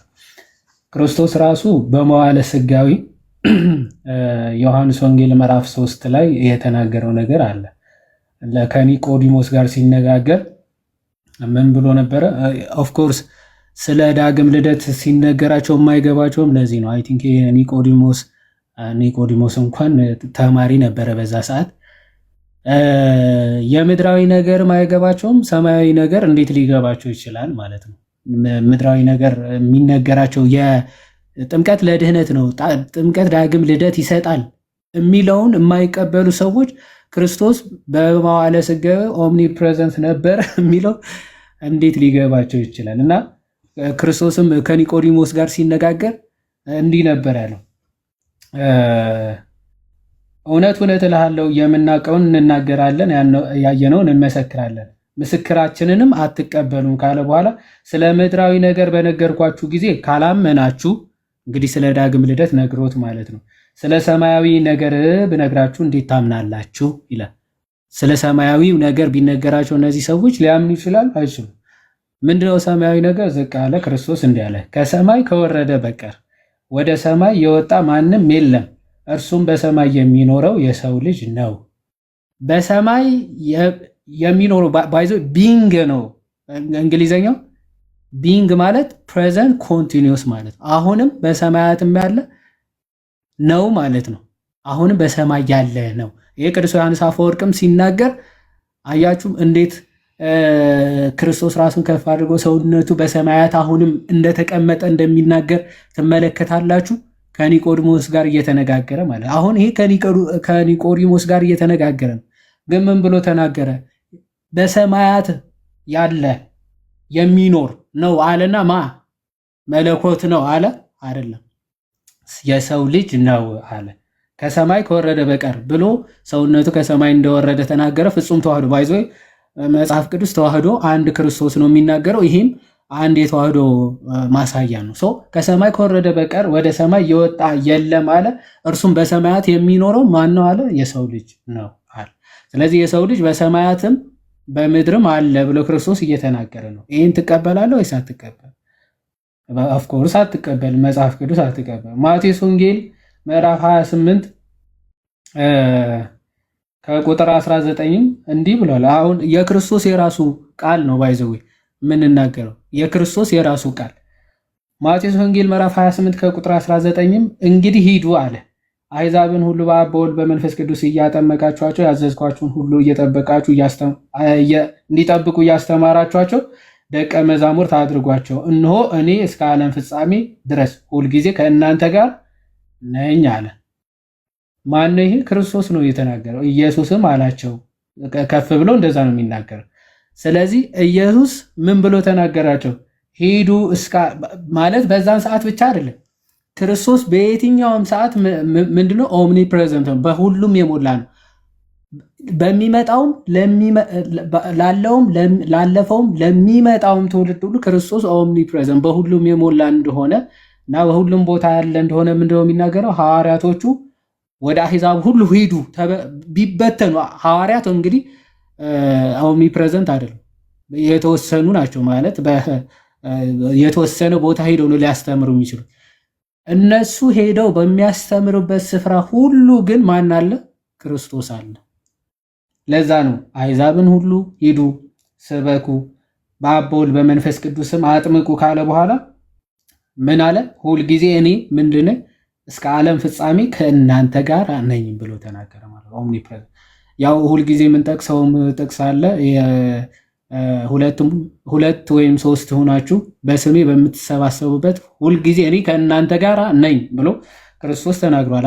ሁልጊዜ ክርስቶስ ከእናንተ ጋር ነኝ ብሎ በግልጽ ተናግሯል። እና ሰው ክርስቶስ ኦምኒ ፕሬዘንት ነው። እውነት ለመናገር ለጴንጤዎች ሳይሆን ለሙስሊሞች እየመለስን ነው የሚመስለው እና ትንሽ ከባድ ነው። ምናልባት ግን እችን ልናገርና እዚህ ሀሳብ ላይ ሳይሆን ትላለህ። ማስኩ ሲገለጥ እኮ ነው አሁን እኮ ችግር የሆነው። ማስኩ እኮ ተገልጦ ነው የኮቪድ ማስኩ ሲገለጥ ከባድ ነው። ጌታ ማስተዋል ይስጣቸው። ቀጥል። ያ እና በጣም ከባድ ነው። እንደው ቆም ብላችሁ አስተውሉ ባካችሁ። ሰው ስላለ ወይም ደግሞ እንደው ጴንጤ ስለሆናችሁ ብቻ መጽሐፍ ቅዱስ ሲናድ ክርስቶስ ሲካድ መመልከት አለባችሁ የለባችሁም ብለን ነው የምናስበው። እውነት ለመናገር ለእውነት ምትቀኑና ለመጽሐፍ ቅዱስ የምትወግኑ ቀን ሙስሊም ልላቸው ነበር ፕሮቴስታንት ወንድምቶቻችን እና ቆም ብላችሁ እንትን አስቡበት። ያው የሁለት ወይም ሶስት የሚለው ማቴዎስ 18 ከቁጥር 20 ላይ ያለ ነው። እሺ ጥቅስ እያላችን ስለነበር ማቴዎስ 28 ማቴዎስ 18 ከቁጥር 20 ላይ ያለው ማለት ነው። ከዛ በመቀጠል እኔ በጣም ልብ ብላችሁ ሰምታችሁት ከሆነ ከመምህር በረከት ጋር ሲያወራ የጸጋና የባህሪ ክብር አለው ክርስቶስ። ሁለት ክብር አለው ባይዘው ሁለት ክብር ካለው ሁለት ልጅ ነው እየተባለ ኤግዛክትሊ ሁለት ልጅ ነው ማለት ነው። ምክንያቱ የባህሪ ልጅ የአብ ልጅ እያለ ነው፣ የጸጋ ደግሞ የማርያም ልጅ። ይህም ወላዲተ አምላክ ነች አይደለችም የሚለው ሊከራከር ገብቶ የጸጋና የክብር ልጅ ብለህ ትለያለህ። ክርስቶስን ወደ ሁለት ልጅ ለይተዋል። ምክንያቱም አንድ የጸጋና የክብር ብለህ ከለየ በመንፈስ ቅዱስ ልጅነትን አግኝቷልም የሚል ትልቅ መንፍቅና ክርስቶስም ማለት ነው። ልክ እንደ ሰው ልጆች ልክ እንደኛ ማለት ነው የጸጋ ልጅነትንም አለው እያልክ ነው። ይሄ እና ቅዱስ አትናቴዎስ ዲስኮርስ አጌንስት አሪያንስ በሚገባ የሚከራከሩበት ማለት ነው። ኦኬ በጸጋ ልጅ የሆነበት ሰዓት ካለ ስለዚህ ልጅ ያልነበረበት ሰዓት አለ ብለው የሚያብራሩበት፣ መንፈስ ቅዱስ የተቀበለበት ሰዓት አለ ካላችሁ መንፈስ ቅዱስ ከእሱ ጋር ያልነበረበት ሰዓት ነበረ እያላችሁ እያለ የሞገተበትን አይን አፍጥጦ ገጦ መጣ ማለት ነው። ኦኬ ስለዚህ የጸጋና የክብር ልጅ ብሎ ክርስቶስን ለሁለት። ይሄ ደግሞ የቅዱስ ቄርሎስ አናቴማ ቀጥታ ነው የሚያወግዘው፣ ቀጥታ ያወግዘዋል። አናቴማ አይ ቲንክ 5 ላይ if anyone dares to say that Christ was a God-bearer man and not rather God in truth, being by nature one son, even as the word became flesh and is made partaker of blood and flesh precisely like us, let him be anathema ይላል። ክርስቶስ እሱ ኦኬ የኛን ስጋ በመዋሃዱ ክርስቶስን ለይቶ ጋድ ቢረር ወይም ደግሞ የሆነ ከቃል ጋር ቃልን እንደተሸከመ ሰው አድርጎ ከዛ ደግሞ አንድ ልጅ ነው የማይል እሱ ቢኖር አንድ ልጅ ነው የማይል ቢኖር እሱ የተወገዘ ይሆነ። ኦኬ ወይም ደግሞ ዝቅ ብሎ ደግሞ ማን ኤንድ ወርድ ኮንጆይንት ዩኒየን አድርገው ሳይሆን ኮንጆይንት አድርገው ነው የሚል ማንም ቢኖር እሱ የተወገዘ የተረገመ ይሁን። ስለዚህ ይሄ የጸጋና የክብር ልጅ ብሎ ክርስቶስን ለሁለት የከፈለ በጣም ትልቅ ክህደት እንደውም ጌታን የወለደችው እንጂ አምላክ አይደለም የሚሉት መንፍቅና ይሻላል የሚባል የለውም። ግን በእርግጥ እንደዛ ናቸው እውነት ለመናገር ግን ይሄ ተቀባ የሚለው በአባቶች ቅድም አትናቴዎስ ተናግረናል አይደል ከምን አንጻር እንደሆነ ቅዱስ ጎርጎርዮስ አሁን ክርስቶስ መባሉ መሲህ መባሉ ዋናው ምንጩ ምን መሰላችሁ? ባይዞ መለኮት ከስጋ ጋር መዋሃዱ ነው። ባይዞ ይሄ መለኮት ከስጋ ጋር ሲዋሃድ መለኮት ለስጋ ቅባት ሆነው ይባላል፣ ክብር ሆነው ይባላል። ይህንን የቅዱስ ጎርጎርዮስ ዘንዚናዙ ትምህርት ነው። አንድ ጽሑፍ ላሳያችሁ። የአትናቴዎስም የተወሰነ ቅድም ያለውን ራፍሊ ከቻልኩ አነብላችኋለሁ። ቅዱስ ጎርጎርዮስ ኦሬሽን 30 ላይ ኦሬሽን 30 የሚናገረው ነገር አለ። ኦኬ ጋር ሄድ ኦሬሽን 30 ያ እዚህ ጋር የሚታያችሁ ከሆነ ሴንት ግሪጎሪ ኦፍ ናዚያንዘስ ኦሬሽን 30 21ኛው ሴክሽን 21 ላይ እንዲህ ብሎ ይናገራል። He is Christ because of his Godhead. ክርስቶስ ወይም የተቀባ ቀቡ የሚባለው ከምኑ የተነሳ ነው? ከጋድ ሄዱ ወይም ከመለኮቱ የተነሳ ነው። For this is the anointing of his manhood. እሱም ምንድነው? የሰውነቱ መቀባት ነው ይልና and does not as is the case with all other anointed ones. ክርስቶስ በደንብ አስተውሉ። ቀደም ምን ሲሉ ነበር? ከነቢያት አንዱ እንደተቀቡት ነው ይላሉ። እንደ ነቢያቱ ነው የሱ ኃጢአት ሲያስተሰርይም ከነቢያት ከሐዋርያት እንደ አንዱ ነው ሲሉ ነበር አይደል? it is not his anointing is not as others እንደ ሌሎቹ ያለ አይደለም። sanctified by its action but by the process of his fullness of the anointing one. ምን ማለት ነው? በመለኮቱ የተነሳ እርሱ ክርስቶስ ነው። ይኸውም ማለት መለኮቱ ለትስብእቱ ቅብዓት ነው። እንደ ሌሎቹ ቅቡዓን በግዘፍ በሆነ ቅብዓት የተቀባ አይደለም። በቅብዓቱ ወይም በመለኮቱ ፍጹም ሙላት መኖር እንጂ ብሎ ይገልጸዋል ማለት ነው። የመለኮቱ ሙላት ለሰውነቱ ቅብዓት ተብሎ ይገለጻል እንጂ እርሱ ተቀባ ሲባል በፍጹም እንደ ሌሎቹ አይደለም ማለት ነው። በሚገርማችሁ ሁኔታ ይሄንን ሐሳብ ማለት ነው ንስጥሮስ አንስቶት ነበር። የተቀባውና ኦኬ ቃል ፈጽሞ አንድ አይደሉም ብሎ ተናግሯል። በደንብዩ የተቀባው ሌላ ቃል ሌላ ነው ብሎ ተናግሯል። የተቀባውና ቃል አንድ ሊሆን በፍጹም አይችሉም ብሎ ተናግሯል። ንስጥሮስ ቅዱስ ቄርሎስም ምን ብሎ ተናግሯል? የተቀባው ሌላ ከሆነ ሃይ ፕሪስታችን ወይም ደግሞ ሊቀ ካህናችን ሌላ ነው እየተባለ ነው ማለት ከቃል ውጪ ሌላ የሆነ አካል ነው ሊቀ ካህናችን የሚሆነው ማለት ነው። ሶ ሊቀ ካህናችን ደግሞ ርቁ ብእሲ ከሆነ ያቀረበው ደግሞ የራሱ ስጋ አይደለ ያቀረበው ሶ ከቃል ውጪ የሆነ ሌላ ሩቅ ብእሲ ከሆነ መስዋዕት ያቀረበው ድህነታችን ራሱ ፍጹም ሊሆን አይችልም። ለዓለም ሁሉ የሚሆን ድህነት ራሱ ሊሆን አይችልም። ስጋው ራሱ ህይወት የሚሰጥ ሊሆን አይችልም። ከነገረ ድህነት ጋር በጣም የሚገናኝ ሐሳብ ነው የሚናገረው ማለት ነው። የቅዱስ አትናቴዎስ ዝም ብዬ አንብቤ ልጨርስ።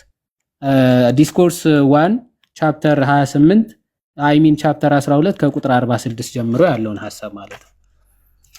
ወበእንተዚ ወይም ደግሞ ከዚህም የተነሳ ማለት ነው እግዚአብሔር አምላክህ በደስታ ዘይት ቀባ የሚለውን ስለዚህም የሚለው ለወልድ ትርሲትን ወይም ሽልማትን ወይም ትሩፋትን አያመለክትም። ቅድም ምን ነበር?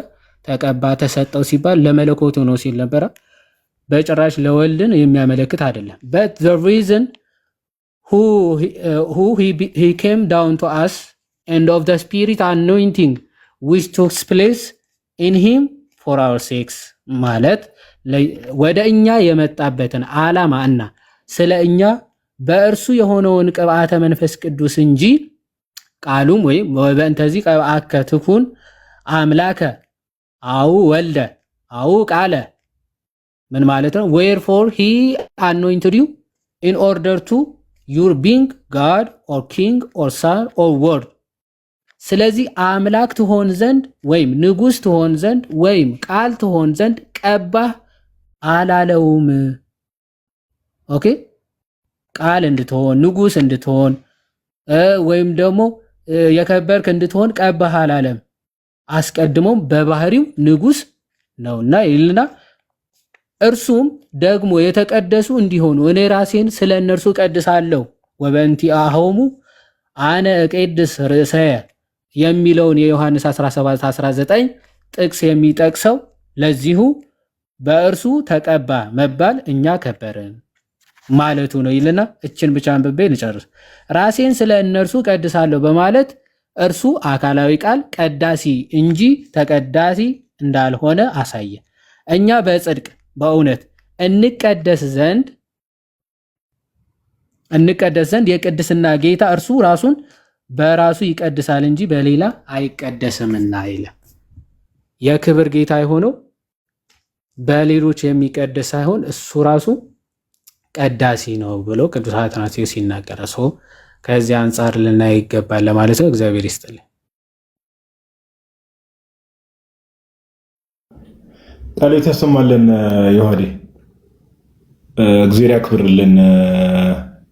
በቃ ከቅድም ጀምሮ ሲነሱ የነበሩ ሀሳቦች ጠቅለል ባለ መልኩ ተዋህዶ ቤተክርስቲያናችንም የጥንት የቤተክርስቲያን አባቶችም ከዚህ አንጻር ነው ነገሩን የሚረዱት መጽሐፍ ቅዱስ ላይ የተቀመጠውን ሀሳብና ቅድም መምህር በረከት ጥሩ በሆነ መልኩ አስቀምጠውታል። ምንድነው በቃ ድብቅ የሆነ ንስጥሮሳዊነት ብዙ ሰው ጋር እንመለከታለን። አንዳንዶቹ በእርግጥ አንዳንዶቹ ድብቅ የሆነም አይደለም፣ ፊት ለፊት የወጣ ነው። እውነት ለማውራት ፊት ለፊት የወጣ እና ክርስቶስን ሁለት ልጅ የማድረግ ነገር እንመለከታለን ሰዎች ጋር። ክርስቶስን ሁለት ልጅ በቃ የአብ ልጅና የድንግል ማርያም ልጅ ሁለት አካላት የማድረግ ነገር እንመለከታለን እና ጌታ ማስተዋል ይስጣቸው። ቅድም ዮሐዴ መጨረሻ ላይ ጋይስ እዚህ ጋር መምህር በረከትም ዮሐዴም ቅድም ምን ይሳነሳላችሁ የነበሩ ጥቅሶችን ያዙ። እሺ ስለምን እየተወራ እንደሆነ ጥቅሶችን ስጽፉ የበለጠ በደንብ አንደርስታንድ ታደርጋላችሁ። ኦኬ ጥቅሶችን መያዝ እንለማመድ። በእርግጥ እዚህ ቤት ያላችሁ ብዙ ክርስቲያን ወንድሞች እናቶች ጎበዝ ናችሁ። ጥቅስ መያዝ እንልመድ። ከዚህ በኋላ ከሰዎች ጋር ስተወሩ ለምሳሌ ክርስቶስ በአንዴ ሁሉም ቦታ ኦምኒ ፕሬዘንት ነው ለሚለው ጥቅስ ስትባሉ ዮሐንስ ወንጌል ምዕራፍ 3ን ኦኬ ዮሐንስ ወንጌል ምዕራፍ 3 ቁጥር 13ን ታነሳላችሁ ቃል በቃል። ቀደም ዮሐዴ ካለው በተጨማሪ ከቅዱስ ዮሐንስ አፈወርቅ ባለፈ እነ ሂላሪ ኦፍ ፖተርስ እነ አውገስጢኖስ ሁሉም እንደዛ ነው። በዛ ሰዓት በሚናገርበት ሰዓት ላይ ከኒቆዲሞስ ጋር በሚነጋገርበት ሰዓት አት ሴም ታይም ጌታችን ኢየሱስ ክርስቶስ በሰማያት ነበር፣ ስግው ቃል ነበር። በቃ ኦኬ the son of man who is in heaven ነው የሚለው ባይዘወይ በሰማያት የሚኖሩ ሲል who is ሲል በሚናገርበት ሰዓት በዛ ሰዓትም ጌታችን ኢየሱስ ክርስቶስ በሰማያት እንደነበረ በጣም ያሳያል። እና ነገረ ክርስቶስ በጣም ጥንቃቄ የሚፈልግ ነገር ነው። መጠንቀቅ ያስፈልጋል። እንደው ዝም ብለን በስሜታዊነት የመሰለን ነገር የምንናገርበት ነገር አይደለም። ኦኬ ሚስጥሩ ያለ ጥርጥር ሚስጥሩ ታላቅ ነው ተብሎ የተነገረው ባይዘው የመጽሐፍ ቅዱስ ላይ ለዛ ነው። ቅዱስ ጳውሎስ ለዛ ነው ኦኬ ለአሕዛብ የተሰበከ ለመላእክት የታየ እያለ ቅዱስ ጳውሎስ እግዚአብሔርን የመምሰል ሚስጥር ያለ ጥርጥር ታላቅ ነው ያለበት ምክንያት ዋናው እርሱ ያለ ጥርጥር ታላቅ ነው። እና ዝም ብለን በስጋዊ ፍቃድ የሆነ የመሰለን ነገር እየወጣን መናገር የለብንም። መጽሐፍ ቅዱሱ ምን ይላል፣ አባቶች ምን አስተምረዋል የሚለውን ነገር ትክክለኛ ትራዲሽናል ክርስትና ውስጥ ምን አይነት እምነት አለ የሚለውን ነገር ሰው ማጥናት አለበት። ለዛም ነው ኦኬ ሰው ለማስተማር አይቸኩል የሚባለው ኦር የሆነ ወጥቶ የሆነ ነገር ለመናገር አይቸኩል የሚባለው ለዛ ነው። እንዴ አንድ የዋህዴ ኮሜንት ላይ ያየው ነበር ወንድማችን ሳሚ እጣኑን አፍቆኛል ሲል የነበረው እጣኑ አይመስለኝም መንዙማውን የናፈቀው እያሉ ነበር።